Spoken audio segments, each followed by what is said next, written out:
O dia em que a onça nos salvou. Uma história do interior de Goiás. Capítulo 1. O silêncio da fazenda na roça. O silêncio também grita. Ele não é o silêncio limpo de quem escolheu ficar sozinho. É outro tipo.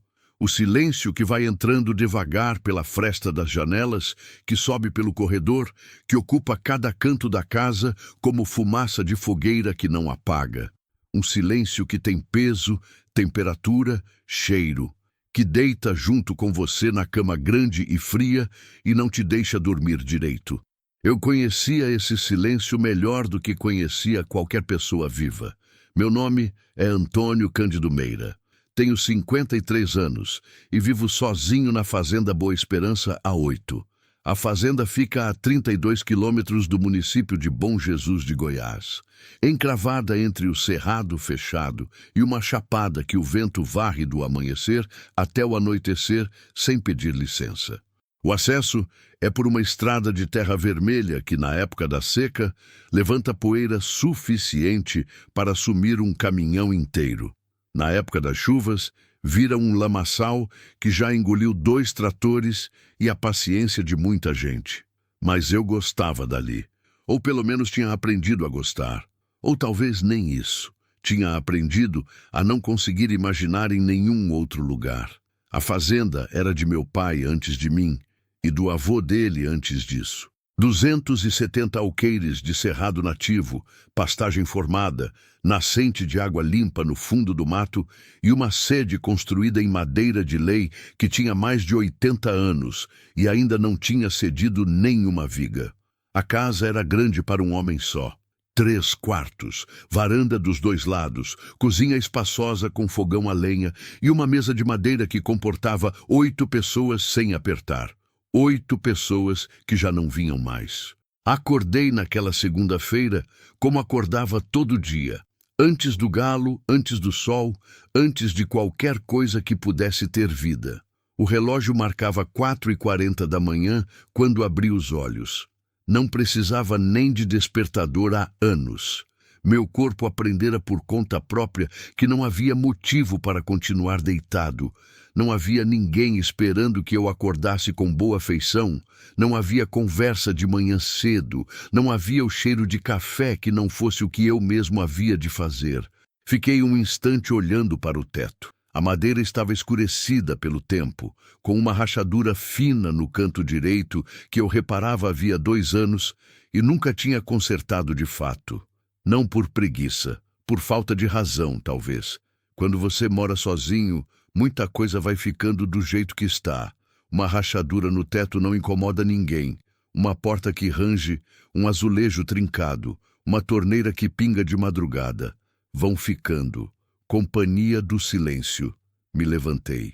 O chão de madeira estralou sob meu peso como faz todo dia. Esse barulho eu nunca achei pesado. Sempre pareceu que a casa estava respondendo. Um sinal de que ela ainda estava de pé, que eu ainda estava de pé. Peguei a calça de trabalho pendurada na cadeira do canto, calça de sempre, já desbotada no joelho direito, a cinta de couro gasta no lado que o facão encosta. A camisa de flanela que minha cunhada me deu 2 natais atrás, que ficou arrumada na gaveta por meses antes de eu aceitar usar, porque aceitar presente de alguém que tem pena de você dói de um jeito diferente. Fui até a cozinha. O fogão a lenha ainda tinha brasa de ontem à noite. Pus 2 pedaços de angico seco em cima, soprando devagar até a chama subir. A luz laranja encheu a cozinha por um instante e me aqueceu o rosto. Já era alguma coisa. Pus a água para ferver, tirei o pote de café do armário de madeira escura, o mesmo armário que minha esposa escolheu quando reformamos a cozinha há 12 anos. 12 anos. Às vezes fico parado, olhando para esse armário, como se ele fosse me dizer alguma coisa. Ela tinha um jeito com as coisas da casa que eu nunca aprendi a ter. Sabia onde guardar cada coisa de um modo que fazia sentido. Não sentido lógico de homem, mas aquele sentido que só existe quando alguém realmente habita um espaço, quando coloca afeto nos lugares onde põe os objetos. Depois que ela foi, fui mexendo nas coisas sem querer, Coloquei o açúcar onde eram as panelas. Coloquei as panelas onde era o açúcar. A cozinha nunca voltou a ser como ela organizou, mas o armário ficou no mesmo lugar. Esse eu não toquei. O café ficou pronto enquanto o céu lá fora ainda estava escuro, cheio de estrelas grossas que o interior tem o privilégio de enxergar. Tomei a primeira cuia em pé, encostado na pia, olhando pela janela pequena a escuridão do quintal. Tinha um pé de aroeira que meu pai plantou quando eu nasci. 53 anos de aroeira, grossa como dois homens abraçados, sombra que no verão cobria quase todo o quintal. Ela estava lá, quieta no escuro, como estava sempre. Minha esposa se chamava Dalva. Ela morreu há 8 anos, num outubro quente que não deixou de ter sol nem um dia. Morreu no hospital de Goiânia, onde tínhamos ido com esperança e voltamos sem ela. A gravidez tinha dado errado desde o 5º mês e os médicos batalharam. Mas tem coisa que a medicina não alcança. Perdi os dois, a Dalva e a filha que nunca chegou a ser, que nunca abriu os olhos, que não chegou a ter nome, porque tínhamos combinado de esperar nascer para decidir. Às vezes penso que a pior parte é que não tem nem nome para chamar quando a saudade aperta. Enchi a cuia pela segunda vez e saí para a varanda. O vento da madrugada no cerrado tem um cheiro que não existe em outro lugar do mundo. Terra fria, capim úmido, o leve amargo das folhas de pequi, a resina das árvores que respiram na escuridão. Fiquei de pé na varanda, descalço na madeira fria, ouvindo o cerrado acordar. As cigarras que ainda cantavam, os grilos, o pio distante de uma coruja que morava na mata perto do curral. Esses sons eu aprendi a amar de um jeito quieto, não com alegria, com aquela espécie de resignação serena que é tudo que sobra quando a alegria foi embora. Terminei o café e fui trabalhar. A rotina da fazenda é dura, mas tem uma honestidade que me convinha. Não deixa espaço para pensar demais. O gado quer atenção, a cerca quer conserto, o pasto quer manejo, a água quer verificação. Você acorda e já tem uma lista maior do que um dia consegue completar. E quando a noite chega, você está cansado o suficiente para dormir sem ficar esperando o sono chegar. Havia 240 cabeças de Nelore espalhadas pelo pasto. Eu e meu funcionário Benedito, que morava numa casinha a 2 quilômetros da sede, com a mulher e 2 filhos, cuidávamos de tudo. Benedito era homem de poucas palavras e muita competência. O tipo de parceiro de trabalho que você não precisa explicar nada 2 vezes. A gente trabalhava lado a lado há 15 anos sem nunca ter precisado ter uma conversa longa. Ele sabia o que eu precisava, eu sabia o que ele precisava. Era simples assim. Naquela manhã de segunda, Benedito tinha ido até a cidade comprar sal mineral e ração para os bezerros separados. Eu fiquei sozinho na fazenda, o que não era nenhuma novidade. Passei a manhã consertando um trecho de cerca que o gado tinha derrubado perto do córrego. Trabalho braçal, repetitivo, bom, fincar mourão, esticar arame, bater grampo. O sol foi subindo e o calor foi chegando devagar, do jeito que o cerrado tende a aquecer. Não de uma vez, mas em camadas, como se a terra fosse puxando o calor de dentro para fora. Às 10 da manhã já estava suando a camisa. Ao meio-dia já tinha tirado ela. Comi no campo, sentado num toco de madeira, o marmitex que havia preparado de manhã. Arroz, feijão, um pedaço de carne de sol que tinha dessalgado na véspera. Comi olhando para a linha do horizonte onde o cerrado se encontrava com o céu numa cor azul tão limpa que doía de bonita. Aquela beleza toda para um homem só é quase uma crueldade. Beleza que não tem com quem dividir dói diferente da beleza que você simplesmente não vê. Dalva amava o cerrado. Ela cresceu em cidade. Veio de Goiânia quando nos casamos, e eu achei que ela não ia aguentar a roça. Errei feio. Ela se apaixonou pela Boa Esperança de um jeito que eu não esperava. Saía de manhã para fotografar as flores do campo, a sempre viva, o ipê amarelo, as bromélias que cresciam nas pedras. Aprendeu o nome das árvores, o nome dos pássaros, a diferença entre o canto do bem-te-vi e o do João de Barro. Dizia que o cerrado parecia bravo por fora, mas era delicado por dentro, que você precisava ter paciência para conhecer a beleza que ficava embaixo da casca áspera. Quando ela dizia isso, eu não tinha certeza se estava falando do cerrado ou de mim. À tarde, voltei para a sede mais cedo do que o costume. O calor tinha chegado forte, e o cavalo, um alazão que chamo de trovão, não por temperamento, mas porque a cor dele lembra nuvem de tempestade, estava mostrando cansaço. Levei ele ao bebedouro, tratei, coloquei no pasto próximo. Entrei em casa, lavei o rosto no tanque, troquei a camisa. Fui até o corredor e parei diante da porta fechada. O terceiro quarto. Ficava no fundo do corredor, à esquerda, uma porta de madeira escura com maçaneta de latão que eu não abria havia mais de 2 anos. Estava com a chave por fora, na fechadura, como se eu um dia fosse precisar entrar com urgência, mas ainda não tivesse chegado a hora. As tábuas do assoalho em frente à porta não tinham marcas de pé. O chão ali estava limpo de tanto que eu desviava, de tanto que eu passava pelo corredor, olhando para o lado contrário como se aquela porta não existisse. Mas ela existia, e eu sabia o que havia dentro. O berço de madeira de lei que eu mesmo construí, lixado e envernizado com tanto cuidado que minhas mãos sangraram numa tarde de outubro, 2 meses antes do parto, que nunca chegou ao fim. O móbile de pássaros do cerrado que Dalva pendurou no teto, tudo em feltro colorido, costurado à mão, porque ela dizia que ia acostumar a filha desde cedo com o mundo que a cercava.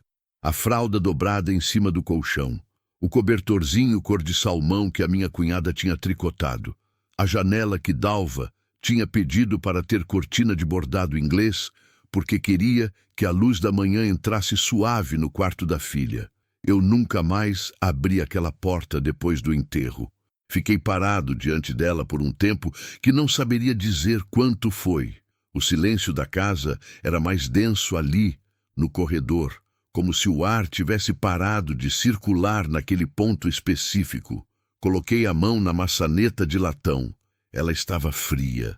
Deixei a mão ali por um segundo, depois tirei devagar, dei meia volta e fui para a varanda. Às vezes, é tudo que você consegue fazer. Chegar perto, não entrar. Sentei na cadeira de balanço que ficava no lado esquerdo da varanda. Do lado direito, ficava a cadeira de Dalva, que eu não usava. Tomei outro café.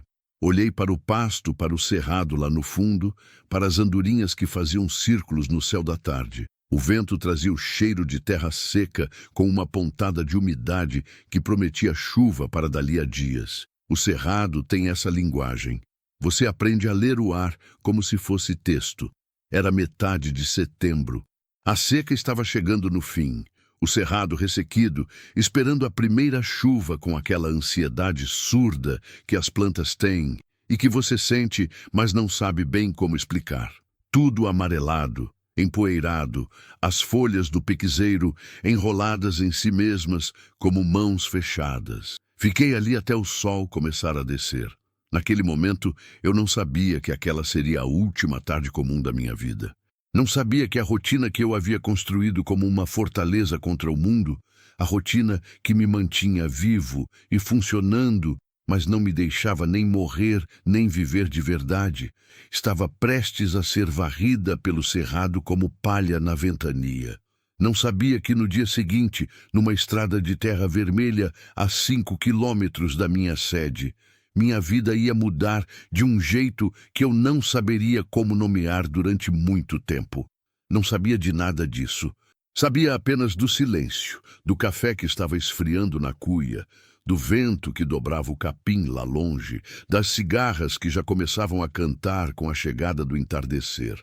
Sabia que mais um dia estava acabando sem que nada tivesse acontecido e que amanhã seria igual. Apaguei as luzes às 8h30. Deitei na cama grande. O lençol do lado de lá estava tão liso, tão sem amassado, que parecia quase cruel. Fechei os olhos. O silêncio da fazenda pousou em cima de mim como sempre fazia. E eu deixei como sempre fazia. Capítulo 2. O encontro na estrada, na roça. Você aprende a ler o silêncio antes de ler qualquer coisa escrita. Aprende que o silêncio do amanhecer é diferente do silêncio do meio-dia. Que o silêncio antes da chuva tem um peso que o silêncio de céu limpo não tem. Que o silêncio de uma casa com gente dentro é completamente diferente do silêncio de uma casa vazia, mesmo quando as duas estão quietas do mesmo jeito. Aprende que o cerrado nunca está de fato em silêncio, que há sempre algum barulho miúdo se você parar de fazer barulho para escutar. O canto de um inseto que você não vê, o rangido de um galho que o vento toca, o farfalhar das folhas secas que dançam no chão sem que ninguém as convide. Aprende que o silêncio de uma criança chorando é o silêncio mais barulhento que existe.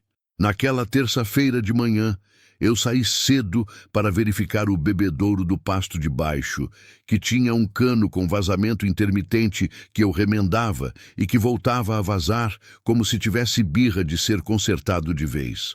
Benedito tinha avisado na véspera que ia precisar ir até a cidade de novo. A farmácia tinha errado na receita do filho mais novo, que estava com febre, e ele precisava resolver. Eu mandei ele ir sem cerimônia. Filho adoentado não espera cerca. Então fui sozinho, como sempre. Peguei o trovão logo cedo, antes do sol chegar no alto, quando o ar ainda tinha aquela friagem gostosa que o cerrado guarda só para as primeiras horas. O cavalo estava bem disposto, passos firmes na terra vermelha, orelhas em pé captando o mundo ao redor. Eu deixei ele ir no próprio passo, as rédeas frouxas, enquanto a manhã ia clareando devagar sobre o pasto. Consertei o cano do bebedouro em menos de 1 hora. Desta vez, com uma braçadeira de ferro que comprei há 3 semanas em Bom Jesus e que eu esperava que resolvesse de vez o problema. Verifiquei os animais no pasto, contei as cabeças com os olhos, como faço sempre, um hábito do ofício que vira instinto com o tempo. Estava tudo certo. Foi quando resolvi dar uma volta pela estrada de terra que cortava o limite oeste da propriedade. Não tinha um motivo claro. O bebedouro estava resolvido, o gado estava bem. A cerca que eu tinha consertado na véspera segurava firme. Mas existe uma coisa que os fazendeiros mais velhos chamam de dar uma olhada. Uma ronda sem pauta certa, guiada por um senso que você desenvolve depois de anos cuidando de uma terra. Uma espécie de instinto que te faz percorrer um caminho sem saber exatamente porquê, e que às vezes não encontra nada, e às vezes encontra exatamente o que precisava encontrar.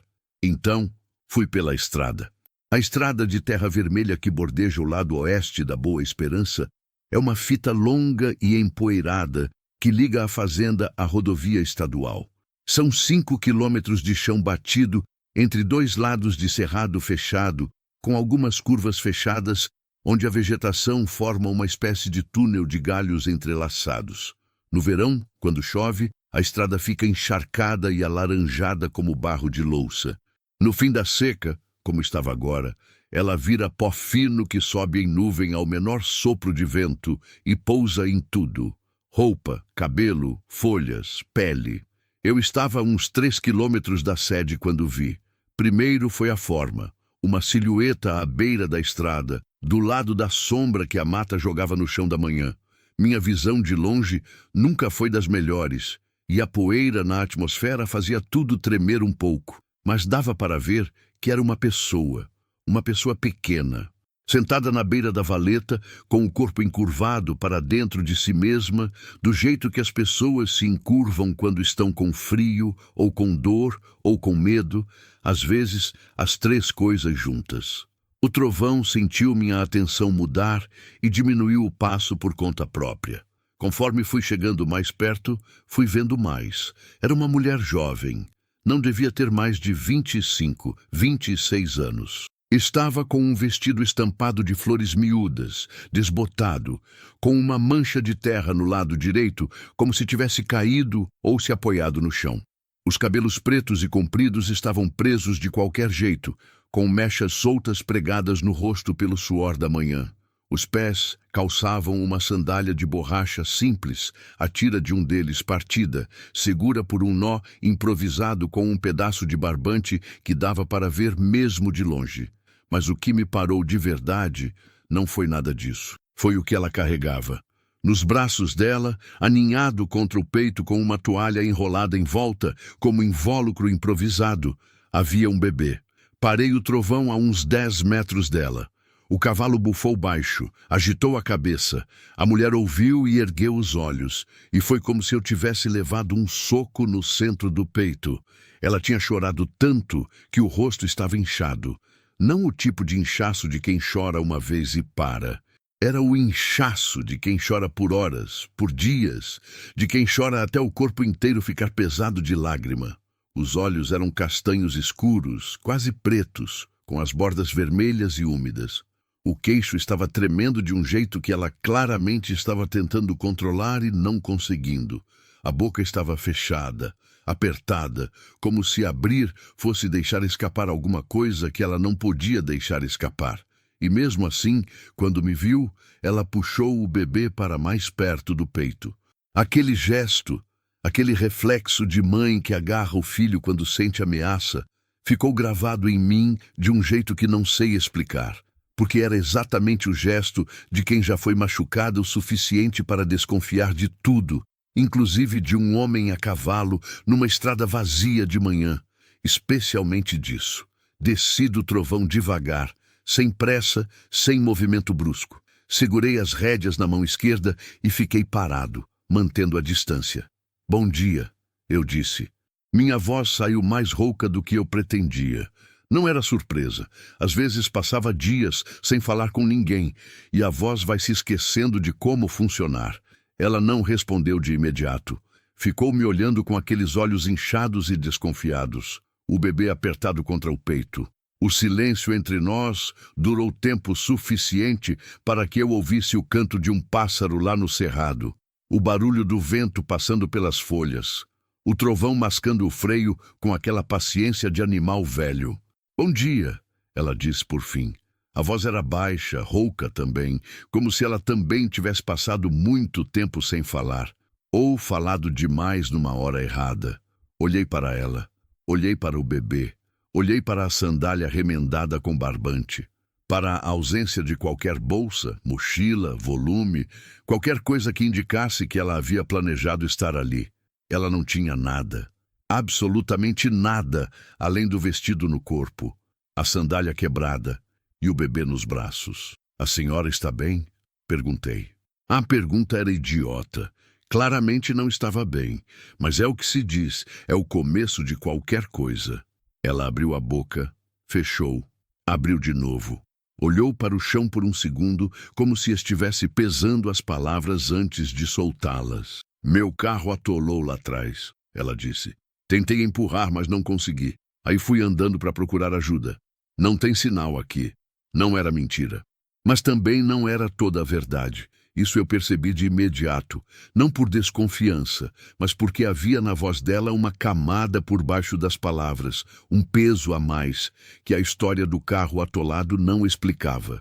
Pessoas com carro atolado ficam irritadas, frustradas, apressadas. Elas não ficam sentadas na beira de uma valeta com o rosto destruído de tanto chorar, segurando um bebê como se o mundo inteiro fosse tentar arrancar ele dos braços. Olhei para a estrada atrás dela. A uns 300 metros, onde a estrada fazia uma curva, eu conseguia ver o capô de um carro saindo de trás da vegetação. Um veículo pequeno, escuro, encostado no barranco. "Quanto tempo a senhora está aqui?", perguntei. Ela fez uma pausa. Olhou para o bebê. "Desde de madrugada. Desde de madrugada. Eram quase 9 da manhã. A senhora ficou aqui na estrada a noite toda?" Ela assentiu. Apenas uma vez. Um gesto pequeno, contido, que tentava fazer o que havia acontecido parecer menos do que era. Olhei para o bebê. Estava quieto, enrolado na toalha, o rostinho voltado para cima, pele escura, cabelo pretinho e encaracolado, narizinho achatado, dormindo, ao que parecia, com aquela capacidade que os bebês têm de dormir em qualquer situação, como se o mundo fosse absolutamente seguro. Quantos meses? Perguntei. 4, ela disse. E pela primeira vez, desde que comecei a falar com ela, a voz mudou. Ficou mais mole, mais quente. Como se o bebê fosse o único lugar onde ela não precisava ser dura. 4 meses.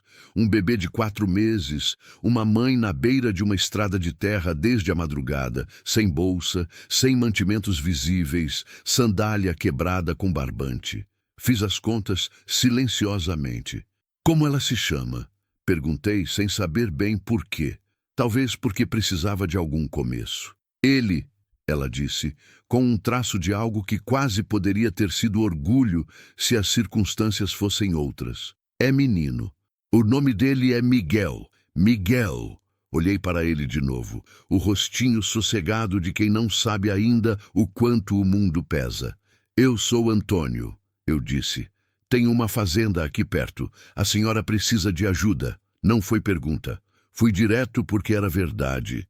E porque eu tinha aprendido há muito tempo que pergunta demais. Constrange quem já está constrangido o suficiente só de estar onde está. Ela me olhou. Os olhos escuros percorreram o meu rosto, a minha roupa, o cavalo, a estrada atrás de mim, como se estivesse fazendo uma avaliação rápida e silenciosa. Como se estivesse pesando risco contra a necessidade, numa balança que ela já tinha aprendido a usar pela necessidade. Eu não quero dar trabalho, ela disse. Não é trabalho, eu respondi. Silêncio. Eu posso tirar seu carro do atoleiro, continuei. Tenho corrente e trator na fazenda, mas vai levar tempo. Enquanto isso, a senhora pode descansar, tomar alguma coisa. Você e o menino. Ela olhou para o bebê, olhou para mim, olhou para a estrada. O senhor não me conhece, ela disse. Não como acusação, como fato. Não, concordei. E a senhora não me conhece, mas está aqui desde de madrugada com um bebê de 4 meses e sandália quebrada. Às vezes a situação fala mais alto do que o conhecimento. Outro silêncio, mais longo desta vez. O vento passou entre nós, levantando uma nuvem fina de poeira vermelha que tingiu o ar por um instante e depois desapareceu. O trovão bufou. Um sanhaço da chapada pousou num galho perto dela e ficou nos olhando com aquela curiosidade séria que pássaros têm. Ela olhou para o passarinho. Depois olhou para mim. Tá bom, ela disse baixinho. Obrigada. Desci mais um pouco a rédea e me aproximei com cuidado. Ela ficou parada, com o bebê firme. Estendi a mão para ajudá-la a se levantar. Ela estava sentada no barranco baixo, as pernas dobradas sob o corpo, e ficou claro quando tentou se levantar que estava com dificuldade. As pernas tinham entorpecido de tanto tempo no mesmo lugar, e ela cambaleou um pouco. Segurei seu braço, ela deixou. Ficou de pé. Era mais baixa do que eu tinha calculado de longe. Devia ter 1,60 m, talvez menos. Mas havia alguma coisa na postura dela, mesmo cansada, mesmo com o rosto destruído de choro, mesmo segurando um bebê e usando uma sandália remendada com barbante. Havia alguma coisa que não era fraqueza, era contida, fechada, alerta. Como um animal que aprendeu que qualquer abertura pode ser aproveitada contra ele. Eu vou lá no carro buscar minha bolsa, ela disse. Eu vou junto, ofereci. Não precisa. Vai ser mais fácil com o menino no colo. Ela hesitou. Depois assentiu. Fomos os 3 até o carro. Ela, eu e o trovão, que andava ao meu lado com a paciência de quem já viu muita coisa e não se espanta com mais nada. O veículo era um Fiat Uno velho. Cinza escuro, com a lataria amassada no para-choque traseiro e a roda traseira direita enterrada até a metade no barro mole que a nascente formava na curva. Alguém, ela, presumivelmente, tinha tentado empurrar. Havia marcas de mão na carroçaria, marcas de pé escorregado na lama ao redor. Imaginou ela fazendo isso, sozinha, de madrugada, com um bebê dentro do carro. Ela abriu o porta-malas. Havia uma mochila pequena, uma sacola de plástico com algumas tralhas, o carrinho de bebê desmontado. Pegou a mochila e pendurou no ombro. Ficou olhando para o carrinho por um segundo, como se quisesse levar e soubesse que não ia conseguir carregar tudo. O carrinho fica aqui, eu disse. A gente volta a buscar depois. Ela fechou o porta-malas. Voltamos para a estrada. Eu segurei o trovão enquanto ela montava, o que foi um processo complicado com o bebê no colo, mas ela conseguiu com uma destreza que mostrava que não era a primeira vez que ela precisava fazer algo difícil com as mãos ocupadas. Depois, montei atrás dela, mantendo distância respeitosa, e tocamos devagar pela estrada vermelha em direção à fazenda. Ela ficou em silêncio durante todo o caminho. O bebê dormia. O cerrado ia passando dos dois lados. O capim amarelado pela seca, os arbustos de galhos tortos, o cheiro de poeira e resina e aquele calor seco que o sol de setembro jogava sobre tudo. Eu também fiquei em silêncio, mas dentro de mim, alguma coisa que estava parada há muito tempo tinha começado a se mover. Uma espécie de inquietação que não era ruim, que era, talvez, a sensação de estar de volta dentro de um dia que importava. Quando chegamos à sede, ela olhou para a casa sem dizer nada. Desci primeiro e ajudei ela a descer com o bebê. O Miguel acordou na descida e abriu os olhos. 2 olhos pretos e brilhantes que vasculharam o mundo com aquela seriedade grave e maravilhada que só os muito pequenos têm. Me olhou. Eu olhei para ele. E por um segundo, só um segundo, senti uma dor que eu já conhecia muito bem. A dor de um quarto fechado no fundo de um corredor. A dor de um cobertorzinho cor de salmão nunca usado. A dor de um nome que nunca foi dado. Mas logo em seguida senti outra coisa também. Algo mais suave, mais antigo que a dor. Não soube nomear naquele momento. Entre, eu disse, e abri a porta da minha casa para uma pessoa que eu não conhecia pela primeira vez em muitos anos. A luz da manhã entrou junto com ela, e a casa, por um instante, pareceu menos vazia do que eu me lembrava. Capítulo 3. Confiança frágil. Tem uma coisa que a solidão longa faz com um homem que as pessoas que nunca ficaram sozinhas de verdade não conseguem entender. Ela muda a sua relação com o espaço. Quando você vive sozinho por tempo suficiente, a casa vai se moldando ao seu corpo como roupa velha. Você sabe exatamente onde pisar para o assoalho não ranger, sabe o ângulo certo de abrir a janela da cozinha para o vento não derrubar o pote de sal. Sabe que a cadeira da direita na mesa balança um pouco e a da esquerda não. Você desenvolve uma intimidade silenciosa com cada canto, cada cheiro, cada sombra. A casa fica sendo uma extensão de você mesmo, não de quem você é, mas de quem você foi se tornando sozinho. E quando alguém entra nesse espaço, é estranho. Não necessariamente ruim, mas estranho. Como ouvir uma música conhecida tocada em tom diferente do que você está acostumado. Reconhecível e deslocada ao mesmo tempo. Ela entrou e ficou parada no meio da cozinha. Eu percebi naquele momento que ela também estava se acostumando a um espaço desconhecido.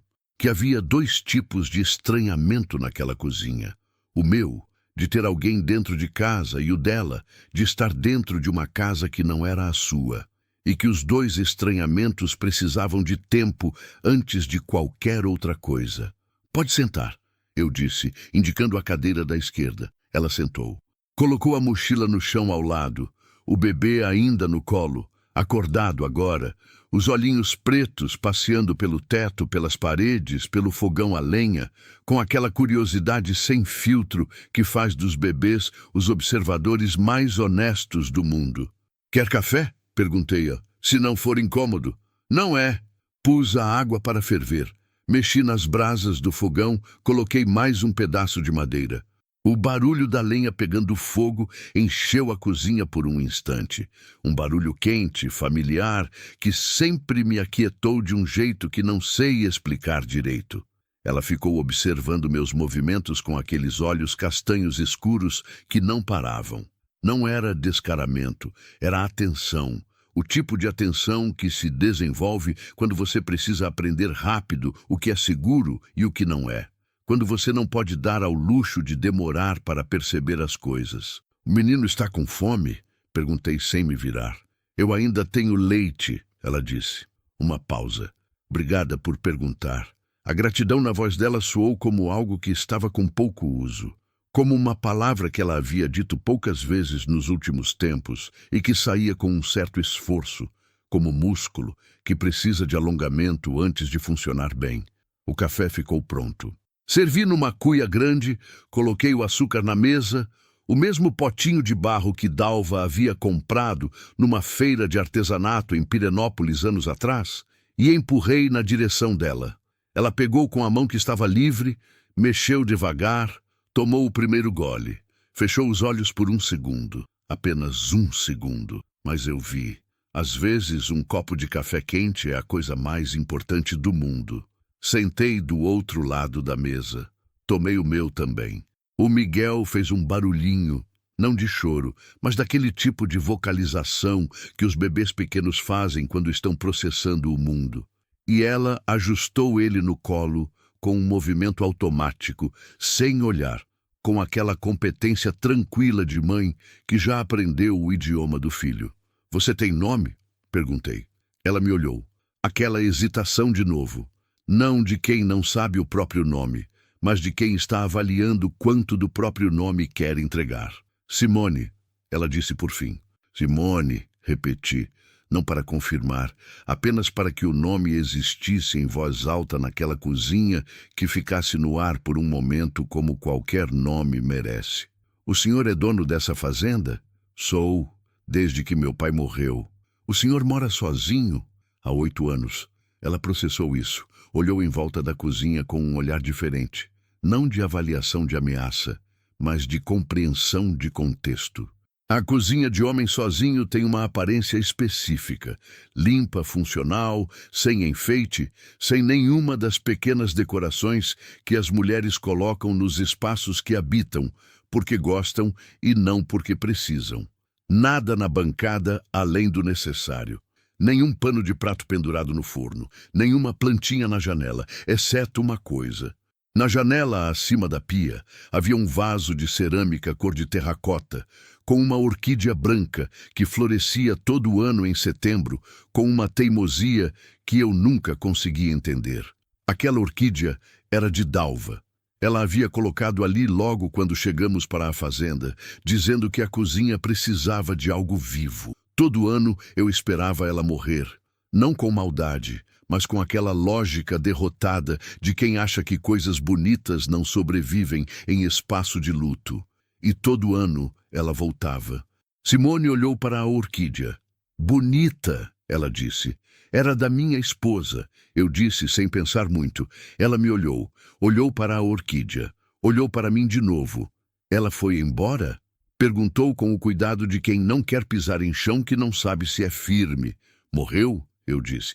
"Faz 8 anos. Sinto muito." "Obrigado." Tomamos café em silêncio por um tempo. O Miguel adormeceu de novo no colo dela. Bebê de 4 meses tem uma capacidade de dormir em qualquer lugar que eu sempre achei que devia ser uma das grandes gentilezas da natureza. O fogo no fogão estralava baixinho. Lá fora, o vento movia o capim do quintal com aquele som de sussurro constante que o cerrado faz quando está em paz. Levantei e fui até o armário. Tinha um pedaço de queijo coalho embrulhado em pano, um pão de forma que havia aberto 2 dias atrás, mas ainda estava bom, um pedaço de rapadura que guardo para quando a vontade de doce aperta. Coloquei tudo na mesa sem cerimônia. "Come", eu disse. Ela olhou para a comida. Depois olhou para mim com uma expressão que eu não consegui nomear na hora, mas que depois, pensando bem, era a expressão de alguém que está com muita fome e tem vergonha de demonstrar. "Pode comer à vontade", eu disse, virando as costas e indo até a pia para não ficar olhando para ela. Lavei as mãos. Fiquei ali por um momento, fingindo arrumar alguma coisa. Quando me virei, ela tinha comido quase todo o queijo e metade do pão. Não disse nada. Servi mais café para os 2. Enquanto ela descansava na cozinha, fui até o galpão buscar o trator. O Massey Ferguson, 55 anos, vermelho escuro, quase marrom, de tão velho, era uma máquina teimosa que já tinha mais conserto do que peça original, mas que nunca tinha me deixado na mão quando eu mais precisei. Dei a partida Escutei o motor pegar com aquela tossia característica de motor diesel frio e fui até a estrada. Tirei o Uno do atoleiro em 40 minutos. A roda tinha afundado fundo e o barro estava pegajoso, mas a corrente aguentou e o trator puxou firme. Quando o carro saiu do lamaçal com aquele barulho de sucção úmida, olhei em volta da estrada meio sem querer, como se esperasse ver alguma coisa que explicasse o que uma mulher jovem com bebê de 4 meses estava fazendo numa estrada de terra do interior de Goiás de madrugada. Não vi nada. Só o cerrado fechado dos 2 lados e a estrada vermelha se perdendo na curva.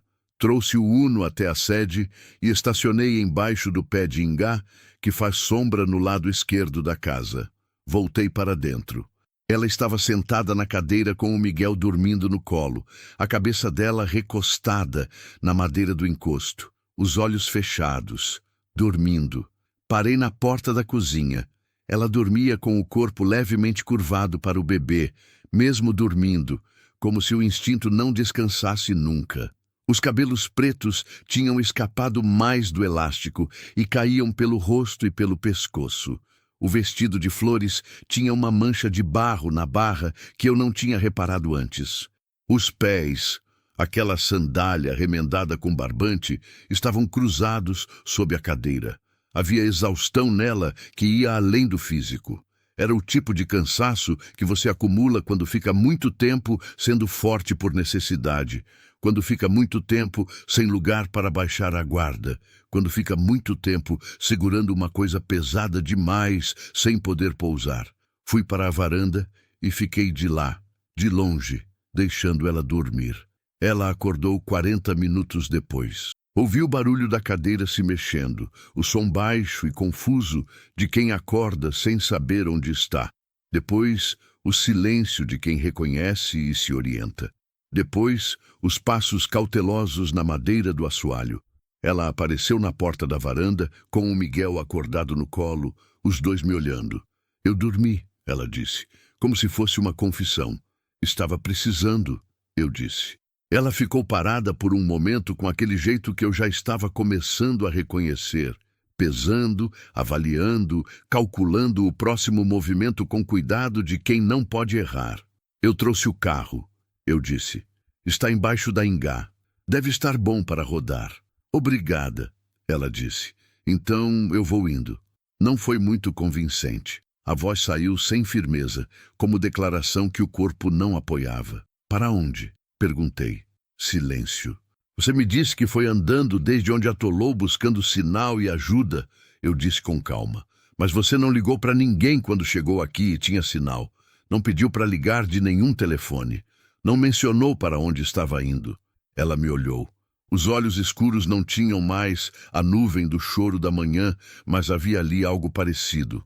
Uma tensão que ela estava segurando com força atrás deles. Não precisa responder, eu disse. Mas eu não sou idiota, Simone. E não vou fingir que sou para deixar você mais à vontade, porque isso não ia ser honesto.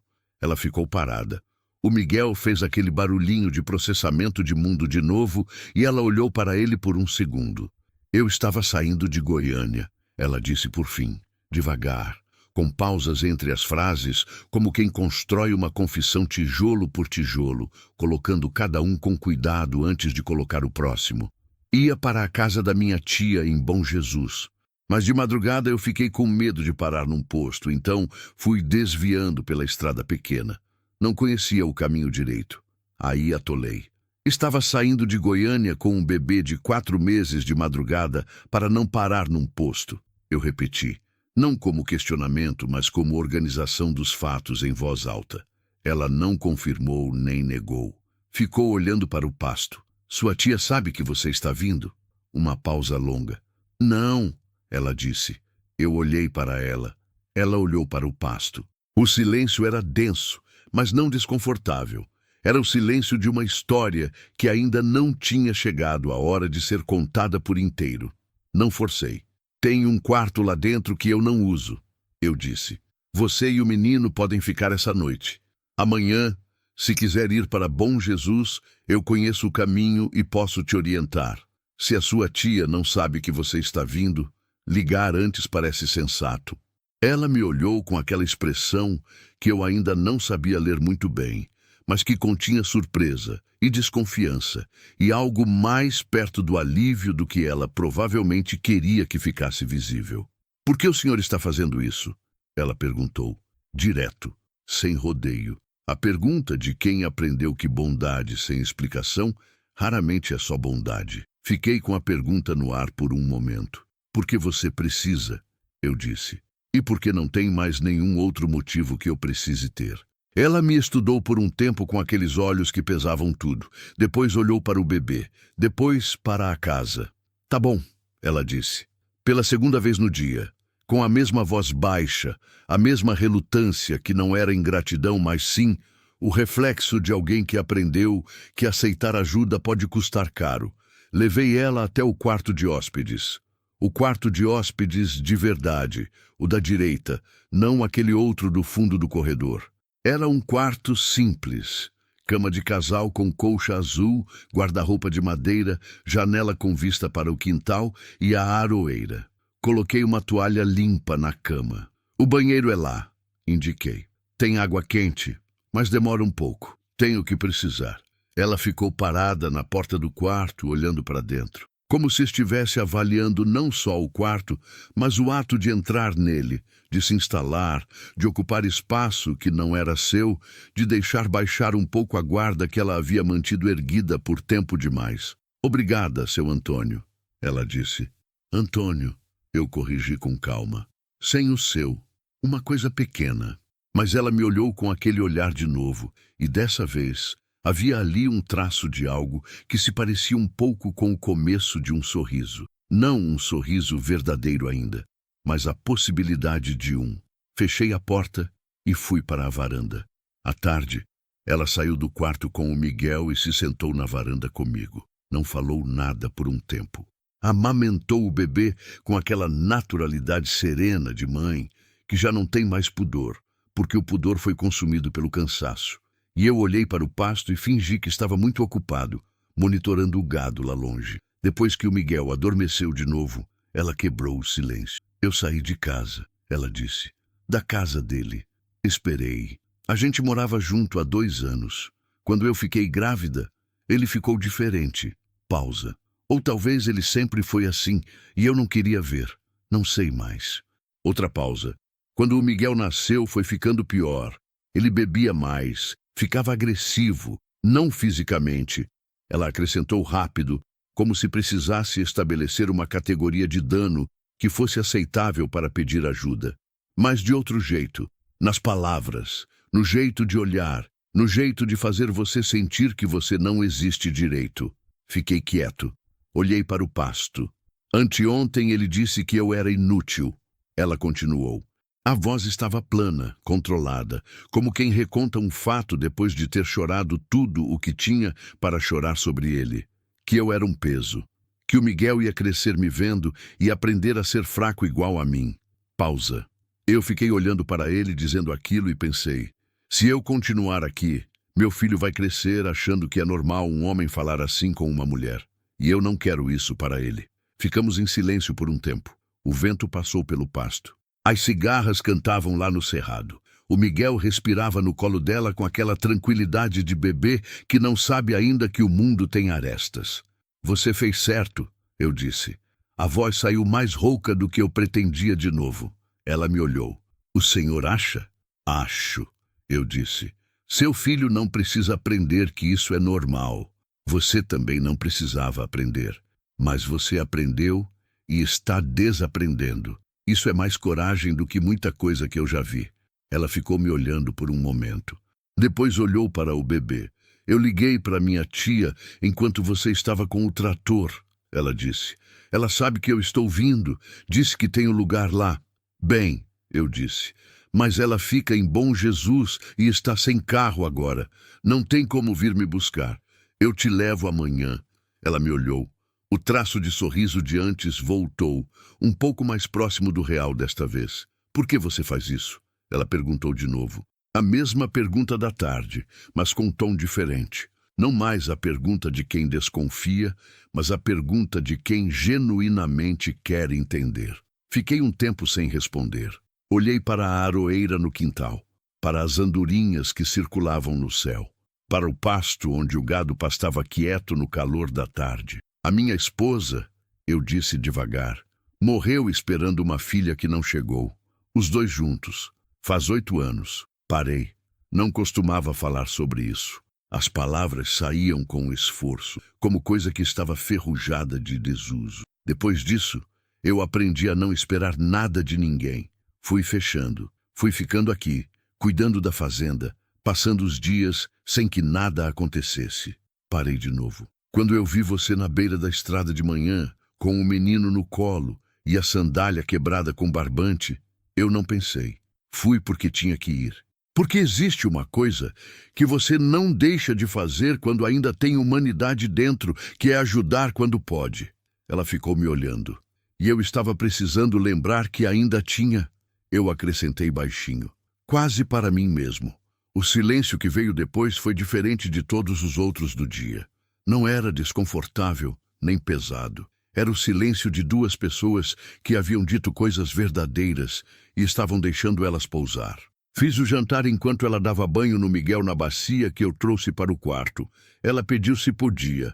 Eu disse que claro. E fui para a cozinha picar cebola e alho e deixar o arroz na panela. Tinha um frango caipira no freezer que descongelei de manhã sem razão específica, mais por hábito do que por planejamento. Temperei com o que tinha: alho, cebola, coloral, um galho de alecrim que crescia selvagem na beira da horta. O cheiro de frango frito encheu a cozinha de um jeito que fazia tempo que não acontecia.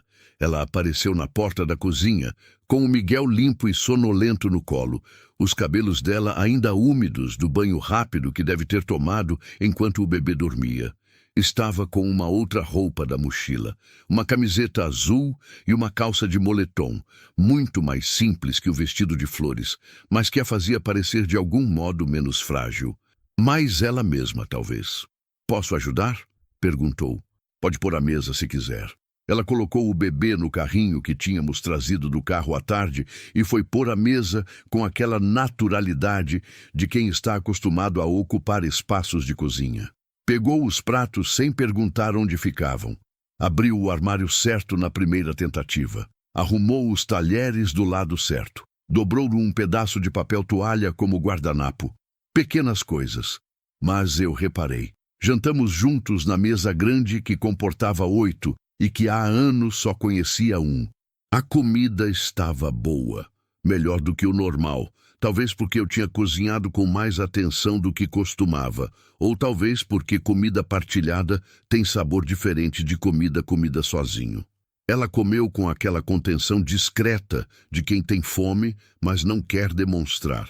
E eu servi mais 2 vezes sem perguntar, e ela não recusou. O Miguel dormiu durante todo o jantar. "Você cozinha bem", ela disse. "Precisei aprender", eu disse. "Quando você fica sozinho, ou aprende ou morre de fome." "Minha tia diz que homem que sabe cozinhar é raro e precioso", ela disse. E dessa vez o sorriso saiu de verdade. Pequeno, contido, mas real. O primeiro sorriso de verdade que eu via nela. Fiz café depois do jantar. Lavei a louça. Ela tentou ajudar e eu deixei. Dividimos a tarefa em silêncio. Ela lavando, eu enxugando, os dois na cozinha com o barulho da água e o estalar do fogão se apagando. Quando acabou, ela ficou encostada na pia e me olhou. "Antônio", ela disse. "Obrigada.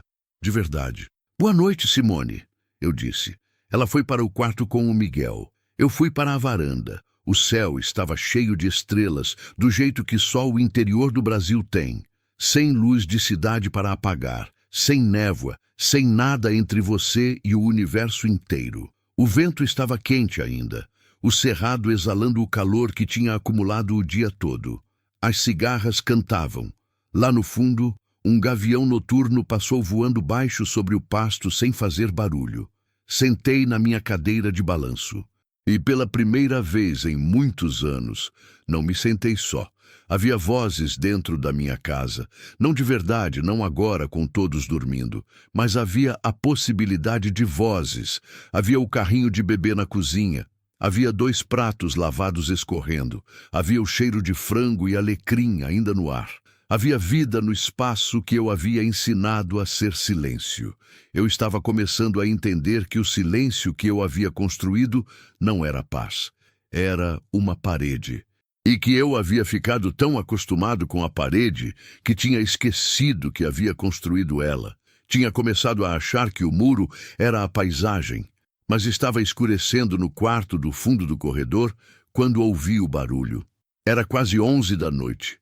Eu estava prestes a entrar para dormir quando o som veio de fora, da estrada. O barulho inconfundível de um carro desacelerando, pneumáticos na terra, faróis varrendo a vegetação antes de entrar na curva que dava para a sede da fazenda. Fiquei parado. Era tarde demais para a visita de Benedito. Tarde demais para qualquer visita esperada. O carro parou na entrada. Motor ligado, faróis acesos, mas ninguém desceu. Fiquei parado por uns 30 segundos que pareceram muito mais. Então o carro deu ré, saiu da entrada e voltou pela estrada do jeito que tinha vindo. Em menos de 2 minutos, o barulho do motor tinha sumido no cerrado. Me levantei devagar. Fui até a janela da sala e olhei para fora, mas não havia mais nada.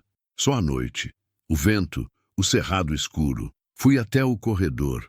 A porta do quarto onde Simone e o Miguel dormiam estava fechada, com uma frestinha de luz embaixo.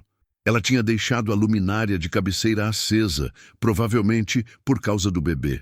Voltei para a varanda.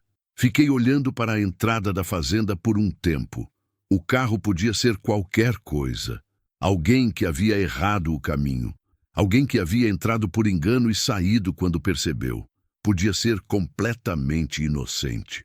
Mas eu morava naquela fazenda há 53 anos de vida, 8 deles sozinho, e nunca tinha tido carro parando na minha entrada de madrugada sem descer ninguém. Fui dormir, mas o sono não veio rápido. E quando veio, foi leve e inquieto. O tipo de sono que não descansa de verdade, que mantém uma parte de você acordada, de orelha em pé, escutando a noite como um animal que pressentiu alguma coisa no ar, mas ainda não sabe o que é. Capítulo 4. Noite de prova. Existe um momento específico na madrugada, entre 2 e 3 da manhã, quando até os grilos diminuem o canto e o cerrado parece suspender a respiração, em que os medos ficam maiores do que são. Eu sei disso há anos. Sei que é a hora em que o pensamento vai para os lugares mais escuros, em que as dúvidas ficam mais pesadas, em que as saudades mordem mais fundo. Sei que é a hora em que a razão enfraquece um pouco e o instinto toma o lugar dela, como se o corpo, no meio da noite, decidisse que não precisa mais de lógica. Sei de tudo isso, e mesmo assim, quando o choro do Miguel me acordou às 2h20 da manhã, eu levantei antes mesmo de estar completamente acordado, o corpo respondendo a alguma coisa que a cabeça ainda não tinha processado. Fiquei parado no escuro do meu quarto, ouvindo. O choro não era o choro comum de bebê com fome. Esse eu já tinha aprendido a reconhecer nas poucas horas em que o Miguel havia estado na minha casa. Um choro de impaciência, ritmado, com pausas. Esse era diferente. Era contínuo, agudo, com uma qualidade que fazia a pele do braço arrepiar. Um som de desconforto que vinha de dentro, que não era de fome nem de fralda, mas de algo que doía. E junto com o choro, outro barulho. Os passos rápidos e desesperados de Simone no quarto, o rangido da cama, a voz dela baixa e urgente falando com o bebê, tentando acalmá-lo sem conseguir. Me levantei. Fui até o corredor. Bati na porta com um nó dos dedos. Simone, está tudo bem? A voz dela por trás da porta saiu apertada, alta demais para quem estava tentando manter calma. Ele está com febre. Muita febre. Eu não sei o que fazer. Abri a porta. Ela estava em pé no meio do quarto, o Miguel no colo, e o desespero que eu havia visto contido nela o dia inteiro havia finalmente explodido. Estava nos olhos, nos ombros, nas mãos que seguravam o bebê com força de quem tem medo de cair. O rosto dela estava branco. O Miguel chorava aquele choro agudo e contínuo que doía de ouvir. O corpinho arqueado, as perninhas agitadas. Cheguei perto. Deixa eu ver ele. Ela hesitou por uma fração de segundo. O instinto de não entregar o filho. Depois me passou o bebê. Coloquei o pulso na testa do Miguel. Quente demais. O tipo de calor que assusta. Quanto tempo com febre? Eu não sei, ela disse, e a voz quebrou no meio da palavra. Ele estava dormindo bem, aí acordou chorando assim, e quando fui ver, estava ardendo. Não sei há quanto tempo. Eu dormi. Eu não devia ter dormido. Para, eu disse com firmeza, mas sem dureza. Mãe precisa dormir. Não é culpa sua. Quanto tempo faz que você percebeu? Ela olhou para o celular na cama. Uns 20 minutos. Você tem algum antitérmico na mochila? Tenho uma gotinha, ela disse, já indo para a mochila, vasculhando com as mãos que tremiam. O pediatra tinha mandado levar sempre, mas eu não sei a dose certa. Ela estava na geladeira de casa. Eu não sabia que ia precisar. Simone, minha voz saiu calma. Mais calma do que eu me sentia, mas era o que a situação pedia. Respira. Me passa o remédio. Ela me passou o frasco. Li o rótulo. Paracetamol infantil em gotas. O mesmo que existia há décadas, o que todo pediatra do Brasil mandava. A dose estava no rótulo mesmo. Quantos quilos ele tem? 6,5. Calculei. Me lembrei de um canto distante da memória, das leituras que Dalva fazia durante a gravidez. Ela comprava livros de puericultura e lia em voz alta para mim na varanda à noite. E eu fingia que era menos interessante do que era. As informações estavam lá, enterradas sob 8 anos de silêncio, mas estavam. Medi a dose. Passei para Simone. Dá para ele assim, eu disse. Vai ajudar com a febre. Mas a gente precisa saber quanto está a temperatura. Tem termômetro na mochila? Não. Fui até o banheiro. No armário de medicamentos, um armarinho de madeira que ficava pendurado acima da pia, que eu não abria com frequência, mas que Benedito havia insistido em manter abastecido, porque dizia que fazenda sem remédio é igual a carro sem estepe. Tinha um termômetro digital que eu nem lembrava de ter comprado. Voltei. Passei para Simone, que pegou o Miguel de volta no colo e fez a medição com a eficiência de mãe, que já havia feito isso antes. 38,8. Alta, mas não a mais alta do mundo. Alta o suficiente para assustar, mas não a ponto de ser emergência imediata se respondesse ao remédio. Tá bom, eu disse. A gente vai esperar 30 minutos e ver se a temperatura cai. Se não cair ou se subir, a gente vai para a UPA de Bom Jesus. São 30 quilômetros, ela disse. Eu sei, tenho carro e sei o caminho com os olhos fechados. Ela me olhou. O desespero ainda estava lá, mas havia se reorganizado um pouco, como água que estava transbordando e que alguém havia encaminhado para um canal. Ainda urgente, mas com direção. Fica com ele, eu disse. Vou fazer água morna para a compressa. Ajuda enquanto o remédio não faz efeito. Fui para a cozinha. Enquanto esquentava a água no fogão, não quente, morna, a temperatura certa para a compressa de bebê febre, ouvi o choro do Miguel lá no quarto, às vezes mais alto, às vezes diminuindo, com a voz de Simone por cima em tom baixo e constante. Aquele tom que mães usam que não é bem canto nem bem conversa, mas é as duas coisas ao mesmo tempo. Aquele tom que os bebês reconhecem como sendo o som mais seguro do mundo. Pensei em Dalva. Pensei em como ela teria sido, com aquele tom. Como ela teria segurado nossa filha nas madrugadas difíceis. E toda criança tem suas madrugadas difíceis. Isso eu sabia. Isso eu havia lido nos livros que ela comprava e que eu havia guardado sem conseguir jogar fora. Como ela teria sido paciente e assustada e forte ao mesmo tempo, que é como as mães são. A combinação impossível que elas aprendem a ser por necessidade. Apertei as mãos na borda da pia por um segundo. Depois peguei a vasilha com a água morna e voltei para o quarto. Ficamos os dois acordados durante a hora seguinte. Simone sentada na cama com o Miguel no colo, fazendo compressas na testa, no pescoço, nas dobrinhas do braço do bebê. Eu sentado na cadeira de madeira que puxei do canto do quarto. Perto o suficiente para ajudar se precisasse.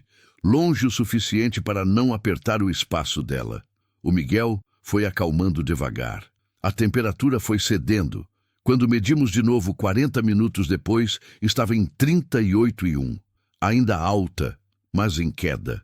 O choro foi diminuindo até virar um resmungo cansado, depois um suspiro, depois o silêncio da criança que finalmente cede ao sono depois de ter chorado tudo que tinha. Quando ele dormiu de vez, Simone fechou os olhos e prendeu a respiração por um segundo. Aquele tipo de expiração longa de quem segurou o ar por mais tempo do que devia e finalmente pode largar. Obrigada, ela disse sem abrir os olhos. Mede de novo em 2 horas. Eu disse, se subir de novo, a gente vai para Bom Jesus sem discussão. Ela assentiu. Levantei para sair e ela falou antes que eu chegasse à porta. Antônio, parei. Você sabe que ele veio atrás de mim. Não pergunta. Afirmação. Ela havia chegado à mesma conclusão que eu, ou talvez já soubesse desde antes. Me virei. Ela estava me olhando com o Miguel dormindo no colo, os olhos escuros sérios e cansados, sem o filtro que ela mantinha durante o dia. O carro na entrada hoje à noite. Ela disse. Era o carro dele, um Corolla preto. Eu não vi, mas você ficou na varanda depois. Vi pela janela. Vi um carro parar e ir embora. Eu disse com cuidado. Era ele. Pausa. Ele rastreou meu celular. Ele sempre rastreou meu celular. Eu esqueci. A voz estava plana, mas havia por baixo dela uma camada de algo que era menos medo e mais aquela exaustão profunda de quem já está cansado de ter medo. Eu preciso desligar o celular. Já está desligado? Não. Desliga agora. Ela pegou o celular da cama e desligou. O aparelho apagou a tela com um clique. Ficamos em silêncio. Ele é perigoso? Perguntei direto, porque era a pergunta que importava. E não havia motivo para chegar nela de modo oblíquo. Ela ficou um tempo sem responder, olhou para o bebê. Ele nunca me bateu, ela disse, com aquele cuidado de antes, aquela necessidade de categorizar o dano dentro de uma escala que ela mesma havia criado para se proteger. Mas ele é o tipo de pessoa que faz você sentir que qualquer hora pode. Pausa. E quando está com raiva, não raciocina direito. Ele sabe onde é sua tia? Sabe, já foi lá uma vez. Processei isso. Então você não pode ir para lá direto. Ela me olhou. Havia nos olhos dela a expressão de quem já havia chegado a essa conclusão também, mas estava esperando alguém confirmar para não ter que acreditar sozinha. Não, ela disse baixinho. Tudo bem, eu disse. Ela me olhou com aquele olhar de não entender. Fica aqui enquanto precisar, eu disse. Não é convite por educação. É porque você não tem um lugar seguro para ir agora, e eu tenho espaço e não tenho motivo para não oferecer. Antônio, não precisa me convencer de nada, eu disse. E não precisa me agradecer toda vez que eu ofereço uma coisa razoável. Me agradece só quando eu fizer algo extraordinário. O traço de sorriso voltou.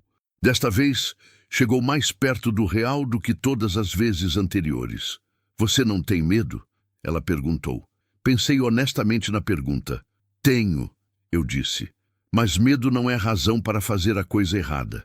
Às 4 da manhã, a febre do Miguel tinha baixado para 37,6, quase normal. Ele dormia fundo e tranquilo no centro da cama, os punhinhos fechados ao lado da cabeça, a respiração de bebê que está bem. Eu havia voltado para minha cadeira e cochilado ali mesmo. Não me pareceu certo ir embora e deixar ela sozinha com o bebê doente e a certeza de que alguém havia parado na entrada da fazenda de madrugada. Dormi torto e leve, o pescoço reclamando do ângulo, mas dormi. Acordei com o primeiro clarão do amanhecer entrando pela janela.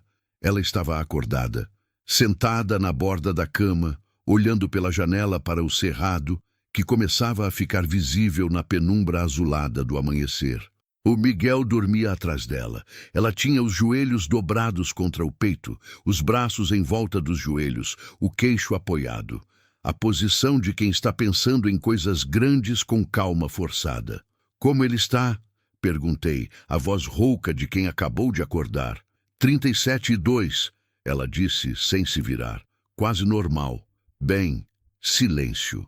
Antônio, ela disse, ainda olhando pela janela. Como você ficou 8 anos assim? Não era julgamento. Era curiosidade genuína. A pergunta de quem está tentando entender uma coisa que parece impossível de fora. Não sei, eu disse, e era verdade.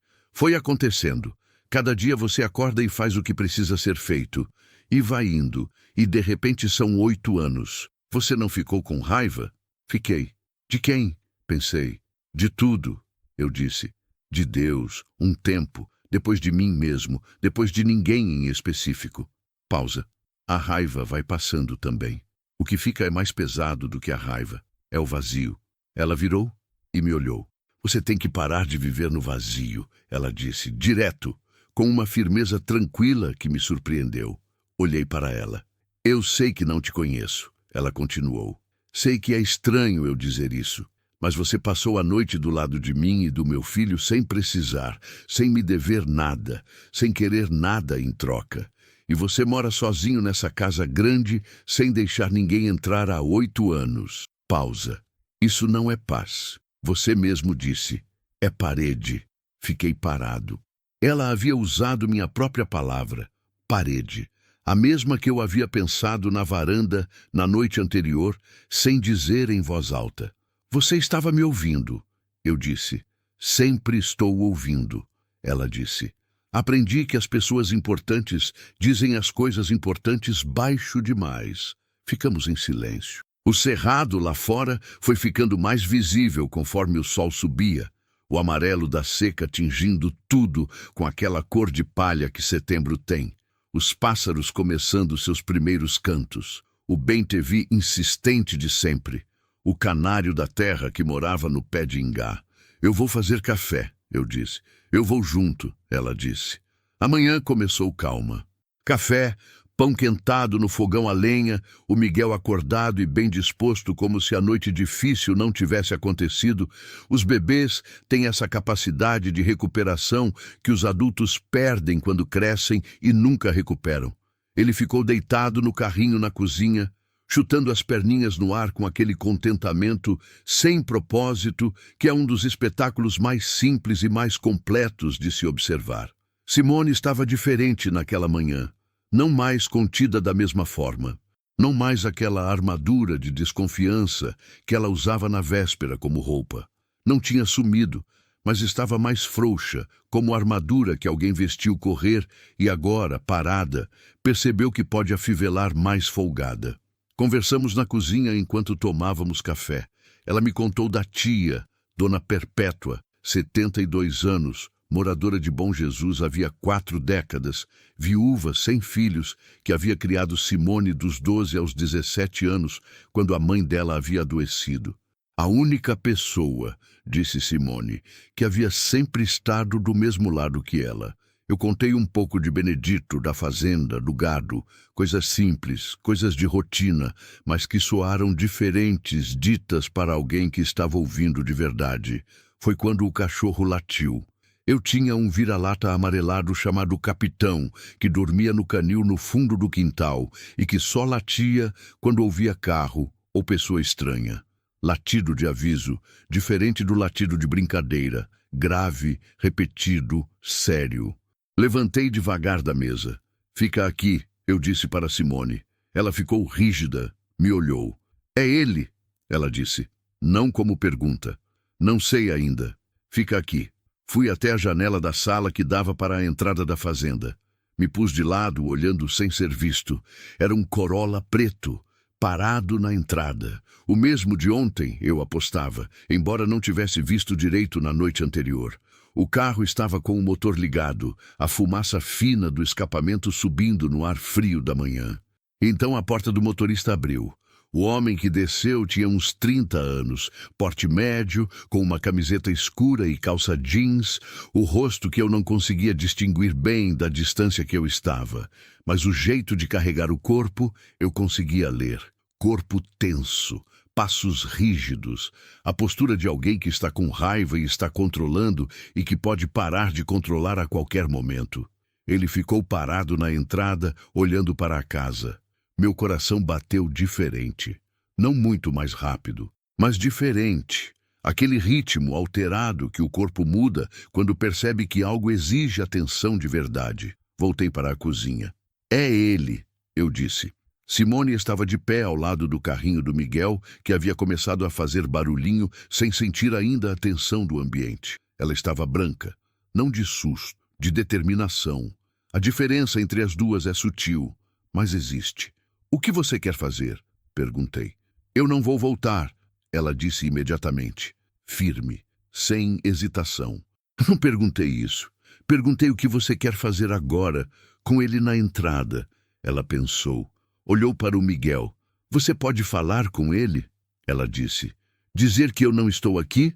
Posso, eu disse. Mas se ele rastreou o celular até essa estrada, ele vai saber que você esteve aqui. Mentira não vai segurar muito.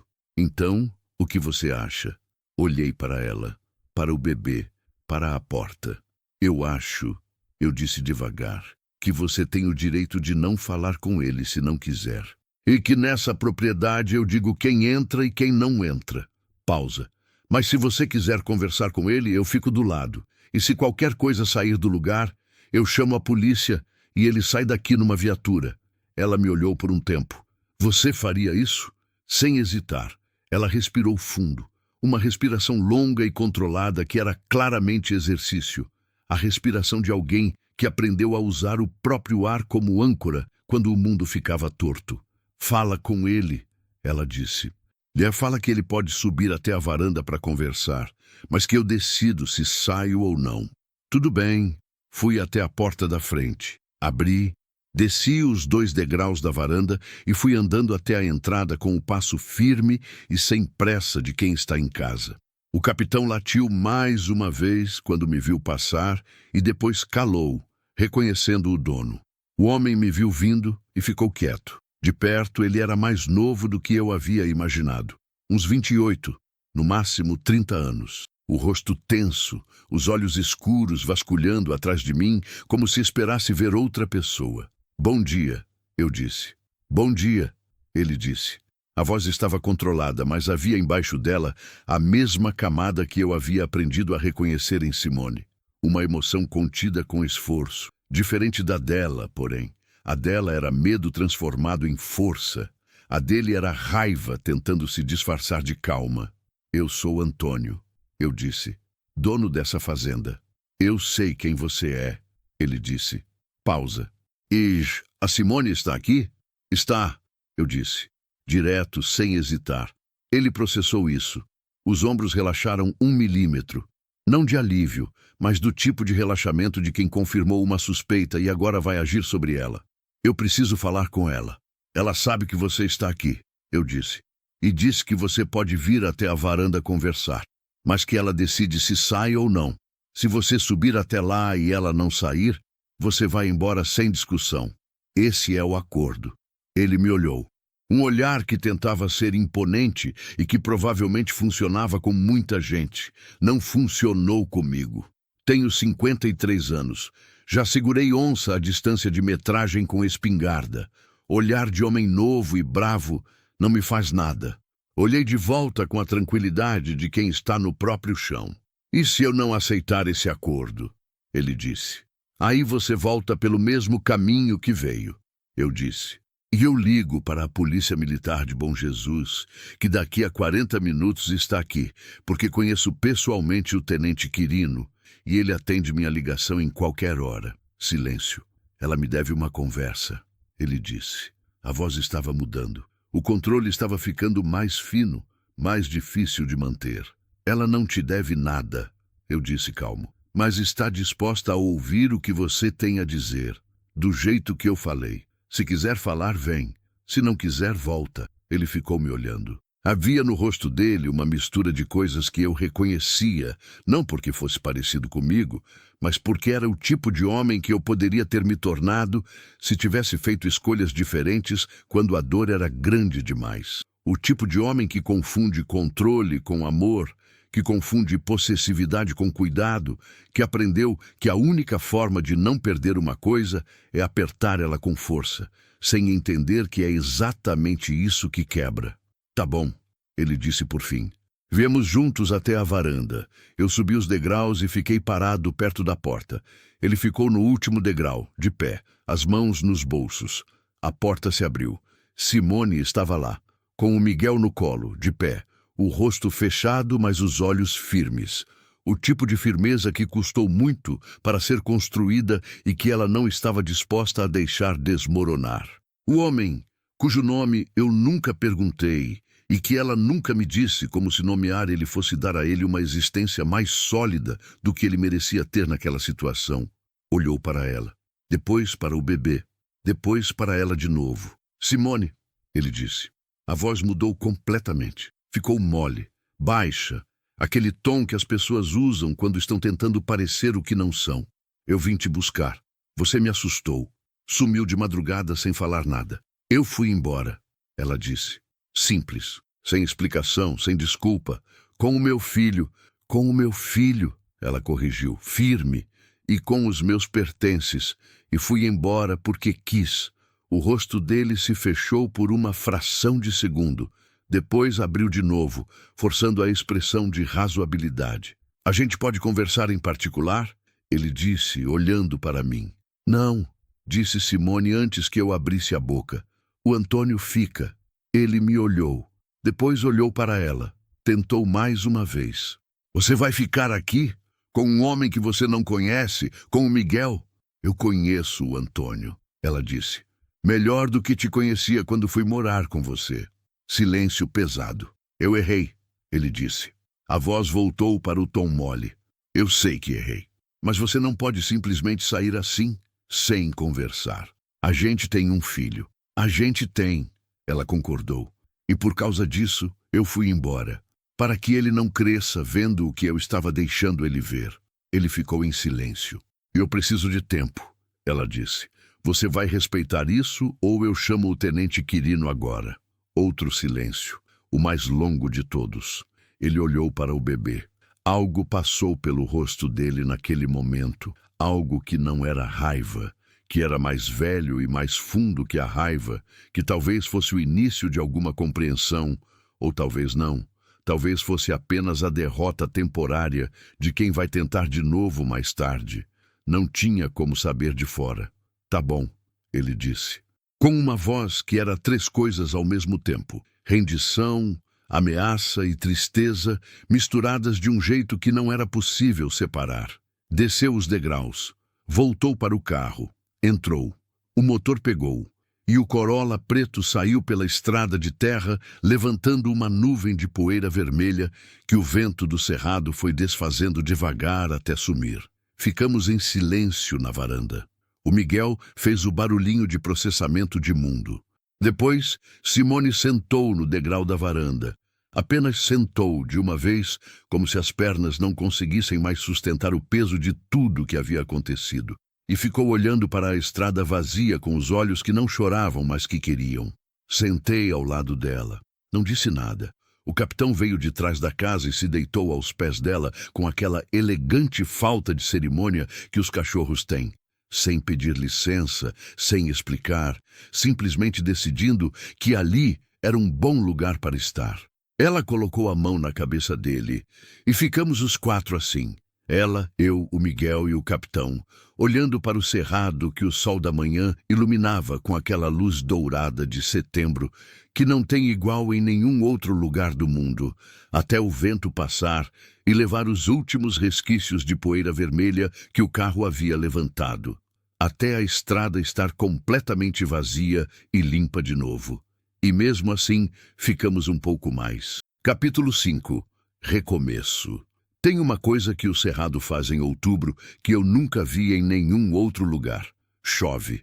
Não chove do jeito tímido que setembro às vezes ensaia, aquelas garoas finas que mal molham o pó e evaporam antes de chegar ao chão. Chove de verdade. As primeiras chuvas do Cerrado chegam como decisão tomada. O céu fecha em questão de horas, o vento muda de direção. E, de repente, cai água com aquela generosidade desajeitada de quem ficou muito tempo sem dar e agora não sabe mais medir. E o cerrado muda. Em 2, 3 dias, o que era amarelo fica verde. O que estava dobrado se endireita.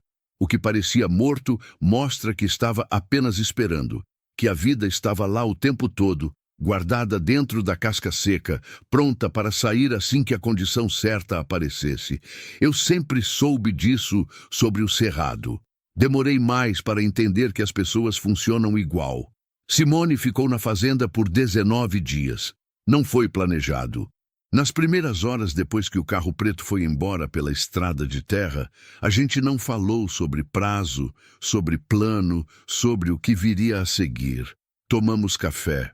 Eu fiz ovos mexidos com linguiça. Ela amamentou o Miguel na varanda com o capitão deitado aos pés. O dia foi passando com aquela lentidão do interior que não é preguiça, mas é ritmo. O ritmo de coisa que tem seu próprio tempo e não adianta empurrar. À tarde, eu liguei para Dona Perpétua. Simone ficou do meu lado ouvindo enquanto eu conversava com a tia dela. Uma mulher de voz firme e direta que nos primeiros 30 segundos de conversa já havia me dado a medida exata de quem era. O tipo de pessoa que não perde tempo com rodeio, mas também não perde tempo sendo rude. Expliquei a situação da forma mais objetiva que consegui. Sobrinha dela estava na minha fazenda, estava bem, o bebê estava bem, mas havia uma situação que precisava de um pouco mais de tempo antes de ela se deslocar para Bom Jesus com segurança. Dona Perpétua ficou em silêncio por um momento. "O senhor é de confiança?" ela perguntou. Direta. "Sou", eu disse. Também direto. Outro silêncio. Então ela disse: "Tá bom, eu confio na minha sobrinha. Se ela está lá, é porque achou que devia estar."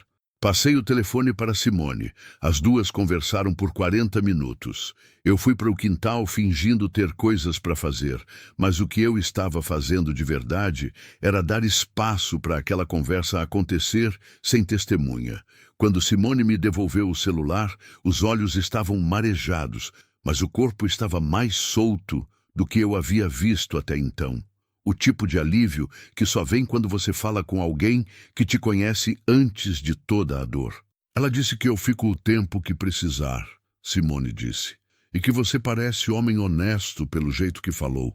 Ela me avaliou em 30 segundos. Ela avalia tudo em 30 segundos. Pausa. Quase sempre acerta. Os dias foram acontecendo, não de forma dramática. Não com grandes revelações ou conversas longas que resolviam tudo de uma vez. Foram acontecendo do jeito que as coisas acontecem no interior, devagar, com espaço entre elas, com silêncios que não precisavam ser preenchidos. Benedito voltou no segundo dia e ficou olhando para a situação com aquela discrição de homem do campo que sabe que existem coisas que não são da conta de quem não foi convidado para entender. Me olhou, olhou para Simone, olhou para o bebê e disse apenas "bom dia", com o mesmo tom de bom dia de sempre. Trabalhamos o dia inteiro sem comentar nada. No fim da tarde, quando ia embora, ele me parou no portão do curral. "Precisa de alguma coisa, seu Antônio?" Ele disse. "Não, Benedito." Ele assentiu. "Tô aqui se precisar, só isso." Foi embora. Esse é o tipo de lealdade que o interior cria, não feita de palavras, mas de presença, de estar disponível sem perguntar demais. Simone foi se acomodando na casa com aquele jeito cuidadoso de quem não quer ocupar mais espaço do que lhe foi oferecido. Ela fazia a própria cama, lavava a própria louça, nunca deixava rastro onde havia passado. Mas aos poucos foi havendo pequenas interferências, não invasões, mas contribuições. Um dia, ela reorganizou a bancada da cozinha de um jeito que fazia mais sentido e que eu adotei sem comentar. Outro dia, ela encontrou umas ervas secas no fundo do armário, tomilho, manjericão, que eu havia guardado sem mais usar, e as pendurou numa trança na janela, que pegou sol e perfumou a cozinha de um jeito que eu havia esquecido que era possível. Pequenas coisas, mas a casa foi mudando, e eu fui percebendo que não me incomodava. Foi no 5º dia que aconteceu o que eu não esperava. Eu estava no corredor, voltando do banheiro de madrugada, quando vi a luz acesa embaixo da porta do fundo, a porta do 3º quarto. Parei. Havia luz lá dentro. Uma luz suave, amarelada, a luminária pequena que ficava na mesinha do canto que eu havia deixado com lâmpada nova, sem nunca ter acendido. Fiquei parado no corredor por um tempo que não soube medir. O coração bateu diferente. Não de susto, de algo mais velho e mais fundo que o susto, uma emoção que ficou muito tempo guardada e que o simples fato de ver luz embaixo daquela porta trouxe à superfície com uma força que não era esperada. A porta estava entreaberta. Dei 2 passos. Empurrei levemente. Simone estava lá, sentada no chão de madeira com as costas apoiadas na parede, o Miguel adormecido no colo. Ela havia entrado ali. Não sei se por curiosidade, não sei se o bebê estava agitado e ela procurou um quarto alternativo sem saber a história. E estava sentada debaixo do móvel de pássaros de feltro que Dalva havia pendurado no teto 8 anos atrás. As figuras coloridas, o tucano, o bem-te-vi, a arara, o gavião, giravam muito levemente com a corrente de ar que entrou quando eu abri a porta. Ela me olhou sem sobressalto, sem pedir desculpa. Eu devia ter pedido licença, ela disse. Mas não precisava, eu disse. E enquanto dizia, percebi que era verdade. Entrei no quarto. Era a primeira vez em mais de 2 anos. O cheiro era de madeira velha e de tempo parado, com alguma coisa por baixo que eu não conseguia nomear, mas que existia. O cheiro de coisa esperada, de promessa não cumprida, de futuro que nunca foi. A poeira havia assentado sobre tudo com aquela calma de coisa que desistiu de ser perturbada.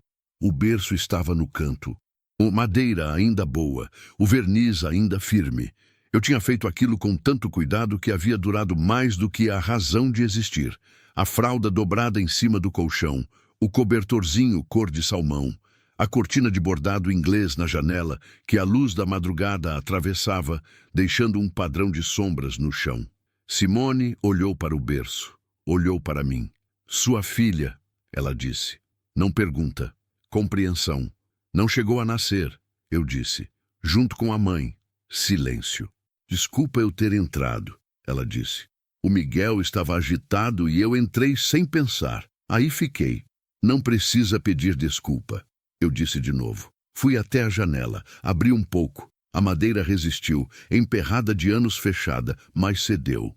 O vento do cerrado entrou devagar, levantando a poeira mais leve, balançando a cortina de bordado, fazendo os passarinhos de feltro girarem no teto com mais vida. Fiquei olhando para eles girarem. Dalva fez esse mobile, eu disse. Minha voz estava estranha para mim mesmo. Não quebrada, mas diferente, como voz de quem está falando de uma coisa pela primeira vez depois de muito tempo e está descobrindo, enquanto fala, como as palavras ainda pesam. Costurou cada pássaro à mão. Demorou semanas. Dizia que ia acostumar a filha com o cerrado desde pequenininha. Simone olhou para os pássaros girando. São bonitos, ela disse. São, eu concordei. Ela era boa com as mãos? Era boa com tudo, eu disse. E pela primeira vez em muito tempo, a frase não saiu como punhal. Saiu como verdade simples, como fato que doía, mas que era possível dizer. Fiquei em silêncio por um momento.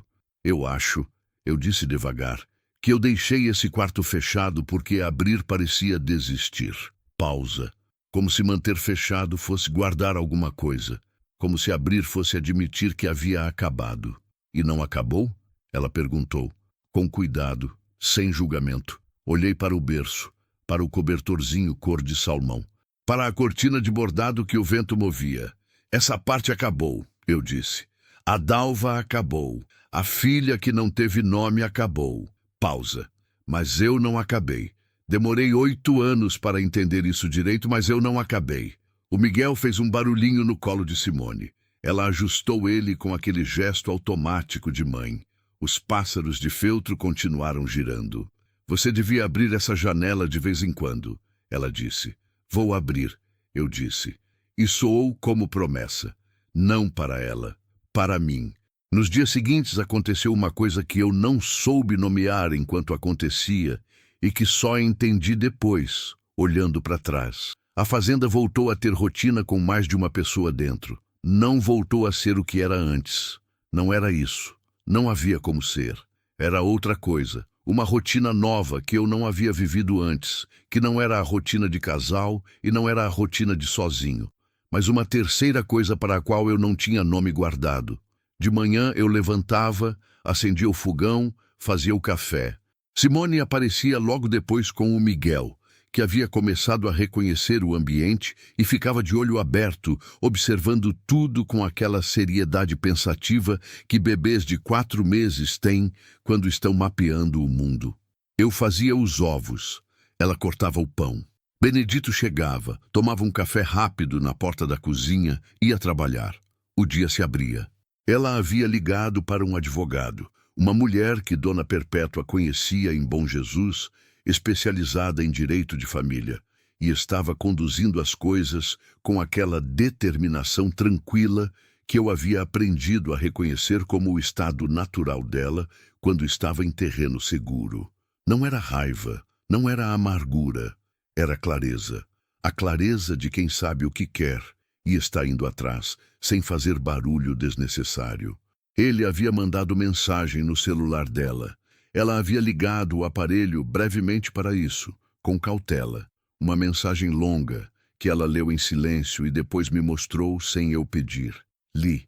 Havia pedido de desculpas genuíno misturado com argumentos de posse, havia promessas misturadas com velada ameaça, havia a mistura confusa e triste de alguém que ainda não havia entendido a diferença entre amar uma pessoa e querer controlar ela. "O que você vai fazer?" eu perguntei. "Responder pelo advogado", ela disse. "É a única língua que ele vai entender." Não disse mais nada, era a decisão dela. A certa, na minha opinião, mas era dela. No 12º dia, choveu. As primeiras chuvas de outubro chegaram como eu sabia que viriam. O céu fechou ao meio-dia com aquela velocidade característica das tempestades do cerrado. O vento mudou de direção. O ar ficou pesado e cheirou a terra molhada antes mesmo da primeira gota cair. Eu estava no pasto quando o céu abriu. Corri até debaixo de uma paineira velha que ficava no meio do campo, mais por instinto do que por lógica. A paineira não me cobria muito, mas era a única sombra grande perto. A chuva caiu com força, a água quente e grossa do cerrado em outubro. A chuva que soa como tambor nas folhas largas e que em minutos faz o pasto escorrer em mini-rios de água vermelha de barro. Fiquei debaixo da paineira, encharcando e olhando para o pasto, e dentro do peito aconteceu uma coisa estranha, uma leveza. Não alegria, não era isso, ou não era só isso. Era mais parecido com aquilo que sente um músculo que ficou contraído por tempo demais e finalmente é alongado. Um alívio que dói um pouco no começo, que resiste um pouco, e depois vai cedendo camada por camada até que o que sobra é espaço. Espaço onde havia aperto. Fiquei olhando a chuva cair no cerrado com aquela leveza estranha e incompleta dentro do peito até a tempestade passar. 20 minutos, não mais. E o sol voltar com aquela violência tropical de pós-chuva que faz tudo brilhar como se houvesse luz dentro das próprias folhas. Voltei para a sede ensopado, a bota fazendo barulho de sucção a cada passo no barro vermelho. Simone estava na varanda com o Miguel no colo, tendo assistido à tempestade do lugar seco. Quando me viu chegar encharcado, uma coisa aconteceu no rosto dela que eu não havia visto antes. Ela riu. Não um sorriso, um riso, pequeno, contido, mas verdadeiro. O som de alguém que encontrou algo genuinamente engraçado e que tem espaço suficiente dentro de si para deixar o riso sair. "Você foi para debaixo da paineira?" ela disse. "Onde mais ia ir? A casa estava aqui. A casa estava longe. A casa estava a 200 metros. No cerrado, 200 metros é longe." Ela riu de novo. O Miguel olhou para ela com aquela atenção séria de bebê que ainda está decidindo se o riso da mãe é algo que exige resposta. Fui trocar de roupa. Quando voltei para a varanda, ela ainda estava lá. O sorriso ainda no rosto, O cerrado na frente da gente, todo brilhante e verde escuro de pós-chuva, o cheiro de terra molhada, subindo como perfume que não existe em nenhum laboratório do mundo. Isso é bonito, ela disse. É, eu concordei. Você vê isso todo ano? Todo ano. E você fica sozinho vendo. Não era acusação, era observação com aquela leveza que ela havia desenvolvido nos últimos dias. A leveza de alguém que estava com muito custo e cuidado, aprendendo a existir sem peso desnecessário. Ficava, eu disse. Ela me olhou. Ficava, ela repetiu, pegando a palavra, sorrindo de novo, mais suave desta vez. No 18º dia, Dona Perpétua chegou. A tia de Simone veio num ônibus até Bom Jesus, e de lá um vizinho a trouxe até a fazenda numa caminhonete velha. Era exatamente como eu havia imaginado a partir da voz. Pequena, sólida, cabelos brancos curtos, olhos pretos que avaliavam tudo com uma velocidade e precisão que não precisavam de explicação. Tinha um jeito de entrar nos lugares como se já soubesse onde queria chegar dentro deles. Entrou pela porta da cozinha, viu Simone, abriu os braços e as duas ficaram abraçadas por um tempo que eu não me senti no direito de contar. Depois, Dona Perpétua se virou para mim. Me avaliou do mesmo jeito que eu imaginava que avaliava tudo. Rápido, completo, sem deixar passar muita coisa. Você é o Antônio, ela disse. Sou a Perpétua. Já sabia. Ela olhou em volta da cozinha. Para o fogão a lenha, para o armário de madeira, para a orquídea branca na janela, para a trança de ervas secas que Simone havia pendurado ali alguns dias atrás. Casa boa, ela disse. Parece que tem história. Tem, eu disse. Ela assentiu como se isso confirmasse algo que ela já havia decidido. Ficou 2 dias. Naqueles 2 dias, Dona Perpétua preencheu a casa com uma presença que eu não esperava. Não barulhenta, mas densa, cheia, o tipo de presença que algumas pessoas têm que muda a temperatura emocional de qualquer ambiente que habitam. Ela e Simone conversaram longas horas em voz baixa, às vezes rindo, às vezes não. Ela carregou o Miguel no colo com aquela competência de mulher que criou muita gente na vida e que um bebê reconhece de imediato como porto seguro. O Miguel adormeceu no colo dela na primeira tarde, com uma velocidade que me fez pensar que bebês são os melhores juízes de caráter que existem. Na segunda noite, depois que Simone foi dormir, Dona Perpétua ficou sentada comigo na varanda. Ficamos em silêncio por um tempo. O cerrado estava úmido da chuva de dias atrás, o capim verde agora, as cigarras retomando o canto que a seca havia diminuído. Você é viúvo, ela disse, há 8 anos, e ficou aqui sozinho todo esse tempo. Fiquei. Foi bom? Pensei na pergunta. Merecia resposta honesta. Não, eu disse. Foi o que eu soube fazer. Não é a mesma coisa. Ela ficou em silêncio considerando isso. Minha sobrinha é mulher difícil, ela disse por fim. Não difícil de conviver, difícil no sentido de que ela carrega muita coisa e não pede ajuda fácil. Quando ela pede, é porque a situação é séria. Percebi isso. E mesmo assim você ficou do lado. Não tinha motivo para não ficar. Ela me olhou com aqueles olhos avaliadores. Tem muita gente que teria, ela disse, achado motivo para não ficar. Ficamos em silêncio de novo. Antônio, ela disse, eu tenho 72 anos e já vi muita gente andar pela vida. Pausa. Tem gente que sofre e aprende. E tem gente que sofre e para. Outra pausa. Você parou, mas está com cara de quem está esquentando para começar de novo. Olhei para o pasto, para as estrelas, para o pé de aroeira no quintal. Talvez, eu disse. Ela assentiu, satisfeita com a resposta, como se talvez fosse exatamente o suficiente para quem havia ficado muito tempo no nunca. No 19º dia, elas foram embora. Não de forma dramática.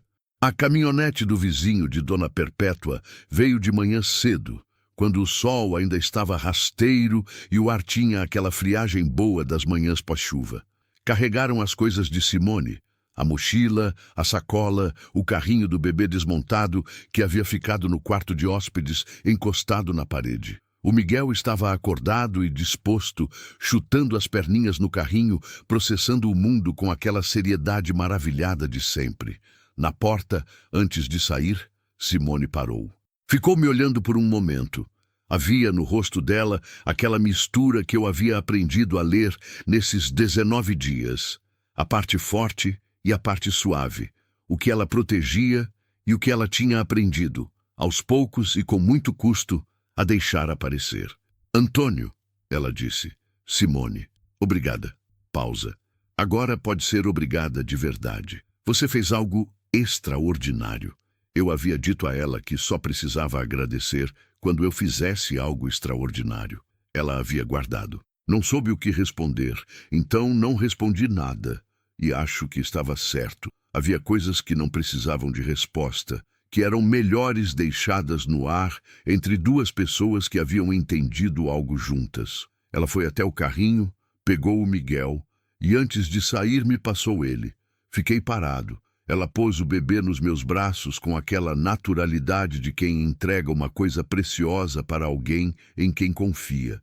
Sem cerimônia, sem instrução, apenas o gesto simples de confiar. O Miguel me olhou.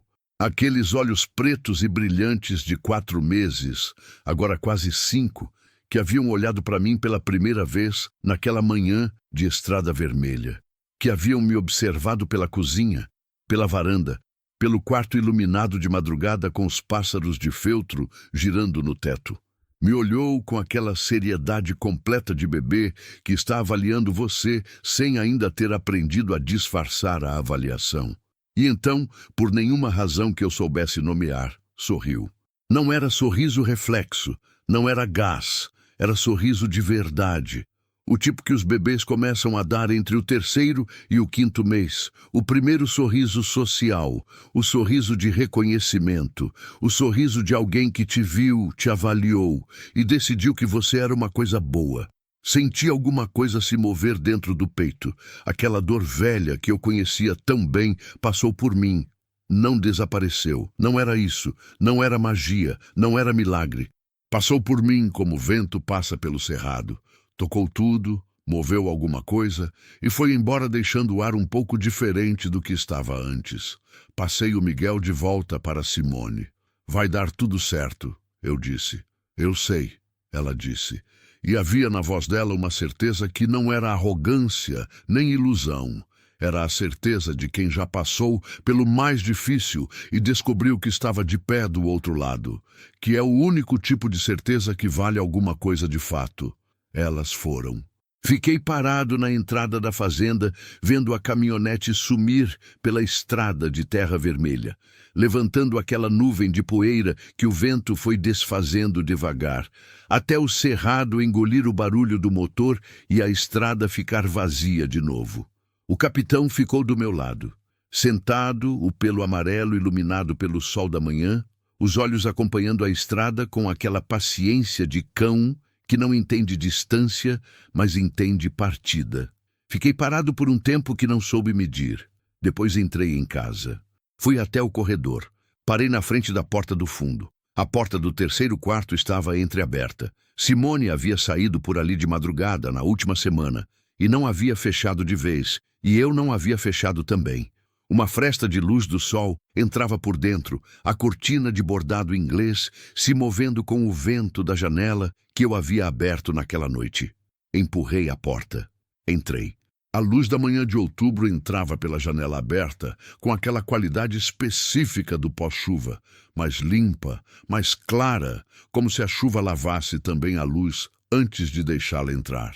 Os pássaros de feltro no teto giravam levemente. O berço de madeira estava lá, o verniz firme, a madeira boa. O cobertorzinho cor de salmão dobrado em cima do colchão. Fui até o berço. Fiquei olhando para ele por um tempo. Depois, peguei o cobertorzinho. Era macio ainda, com aquele cheiro fraco de lã que sobrevive anos quando guardado no seco. Passei a mão nele devagar, o tecido tricotado da minha cunhada, ponto por ponto de uma tarde que ela havia passado fazendo alguma coisa para uma criança que nunca usou. Dobrei de novo, com cuidado, coloquei de volta, mas desta vez não saí. Fui até a janela.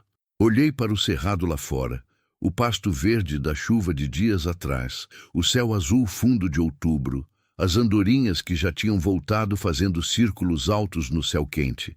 Fiquei olhando por um tempo, e dentro de mim foi acontecendo alguma coisa que não tinha um nome exato.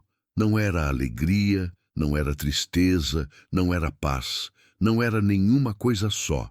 Era uma mistura de todas elas, mal separadas, mal resolvidas, exatamente como são as coisas da vida real, que não se resolvem do jeito limpo que a gente imagina que seria melhor, mas que se resolvem do jeito que conseguem, que é o único jeito que existe.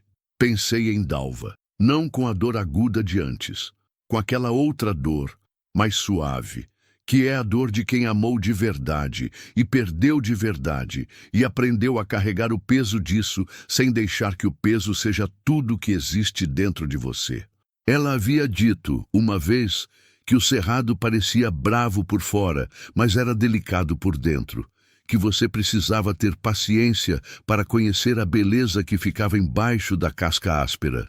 Eu havia pensado, quando ela disse aquilo, que talvez estivesse falando de mim. Agora eu sabia que estava falando das duas coisas, e que a verdade que servia para o cerrado servia para mim, e que a paciência que o cerrado precisava era a mesma que eu precisava ter comigo mesmo. A paciência de não desistir de florescer só porque a seca durou muito. Fechei os olhos por um momento. Ouvi o vento, as cigarras, o bem-te-vi lá no pé de ingá, o capitão farejando alguma coisa no quintal, o estalar do fogão na cozinha que estava apagando devagar. Abri os olhos. Ainda estava de pé. Saí do quarto sem fechar a porta. Deixei ela aberta. Fui para a cozinha, acendi o fogão de novo, pus água para ferver. Enquanto esperava, olhei pela janela da cozinha para a orquídea branca no vaso de terracota. A orquídea de Dalva, que havia florescido todo setembro por 8 anos, como se não soubesse que tinha motivo para não florescer. Ri baixinho, sozinho, sem que ninguém visse. Fiz o café. Tomei na varanda, de pé, olhando para o pasto verde e para o cerrado lá no fundo e para o céu azul de outubro que prometia mais chuva para os dias que vinham. Tinha trabalho para fazer. Benedito ia chegar logo. O pasto de baixo precisava de verificação depois da chuva. A cerca do lado leste tinha um trecho que eu havia anotado mentalmente para revisar. A sede precisava de cal nova na parede sul. Tinha muita coisa para fazer. E pela primeira vez em muito tempo, isso soou como vida e não como desculpa para continuar. 3 semanas depois, recebi uma mensagem de Simone. Estava bem. O Miguel estava bem, havia engordado meio quilo, estava começando a reconhecer os rostos com mais clareza. O pediatra havia dito que estava ótimo. Ela estava na casa de Dona Perpétua, havia encontrado um trabalho de meio turno numa farmácia de Bom Jesus. O processo com o advogado estava andando. O homem do Corolla preto havia concordado em estabelecer uma rotina de visitas com mediação, não sem resistência, não sem dificuldade, mas havia concordado. No final da mensagem, ela escreveu: "O Miguel deu risada de verdade hoje, a primeira risada de verdade dele. Eu precisava te contar porque você foi um dos primeiros que ele sorriu. Obrigada por tudo, seu Antônio." Li a mensagem 3 vezes. Depois corrigi mentalmente. Antônio, sem o seu. Respondi. Fico feliz. Boa sorte para vocês dois. Guardei o celular. Fui para a varanda. O sol estava descendo sobre o cerrado, aquela cor laranja profunda do entardecer que o interior de Goiás tem, que parece sempre prestes a incendiar o horizonte e nunca incendeia. O vento estava quente e cheirava a capim úmido e terra viva. O cheiro do cerrado com chuva, que é diferente de qualquer outro cheiro do mundo. Sentei na cadeira de balanço. A cadeira da direita, a cadeira de Dalva, ficou vazia do meu lado, como sempre. Mas desta vez eu olhei para ela sem desviar.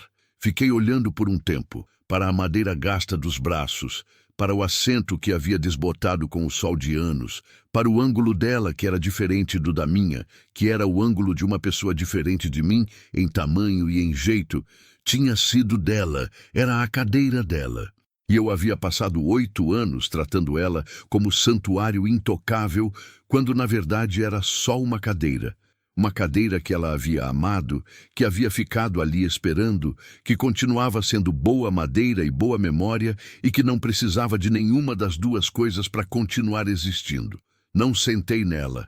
Não era isso, mas parei de olhar para o lado contrário quando passava por ela. Isso era alguma coisa. Aquela noite, depois de jantar, fui até o quarto do fundo, abri a janela completamente. Deixei o vento do cerrado entrar com vontade. O vento forte de outubro que moveu a cortina de bordado, que fez os pássaros de feltro dançarem no teto com mais alegria do que eu havia visto neles, que levantou a poeira que ainda havia nos cantos e a espalhou no ar, que foi desfazendo devagar o cheiro de fechado, que era a única coisa triste naquele quarto. Fiquei ali um tempo, de pé, deixando o vento fazer o que ele queria. Depois fui dormir. E dormi de um jeito diferente naquela noite. Não o sono leve e inquieto de quem está de orelha em pé, esperando o mundo trazer mais coisa ruim. O sono fundo e escuro de quem está cansado do bom trabalho e sabe que amanhã vai ter mais. Lá fora, o cerrado respirava. As primeiras cigarras da noite cantavam. O vento passava pelas cercas da Boa Esperança com aquele sussurro de sempre. E a fazenda, grande e silenciosa como sempre havia sido, não pareceu vazia. Pareceu cheia de uma coisa que demorou para eu aprender a chamar pelo nome certo. Possibilidade. Fim.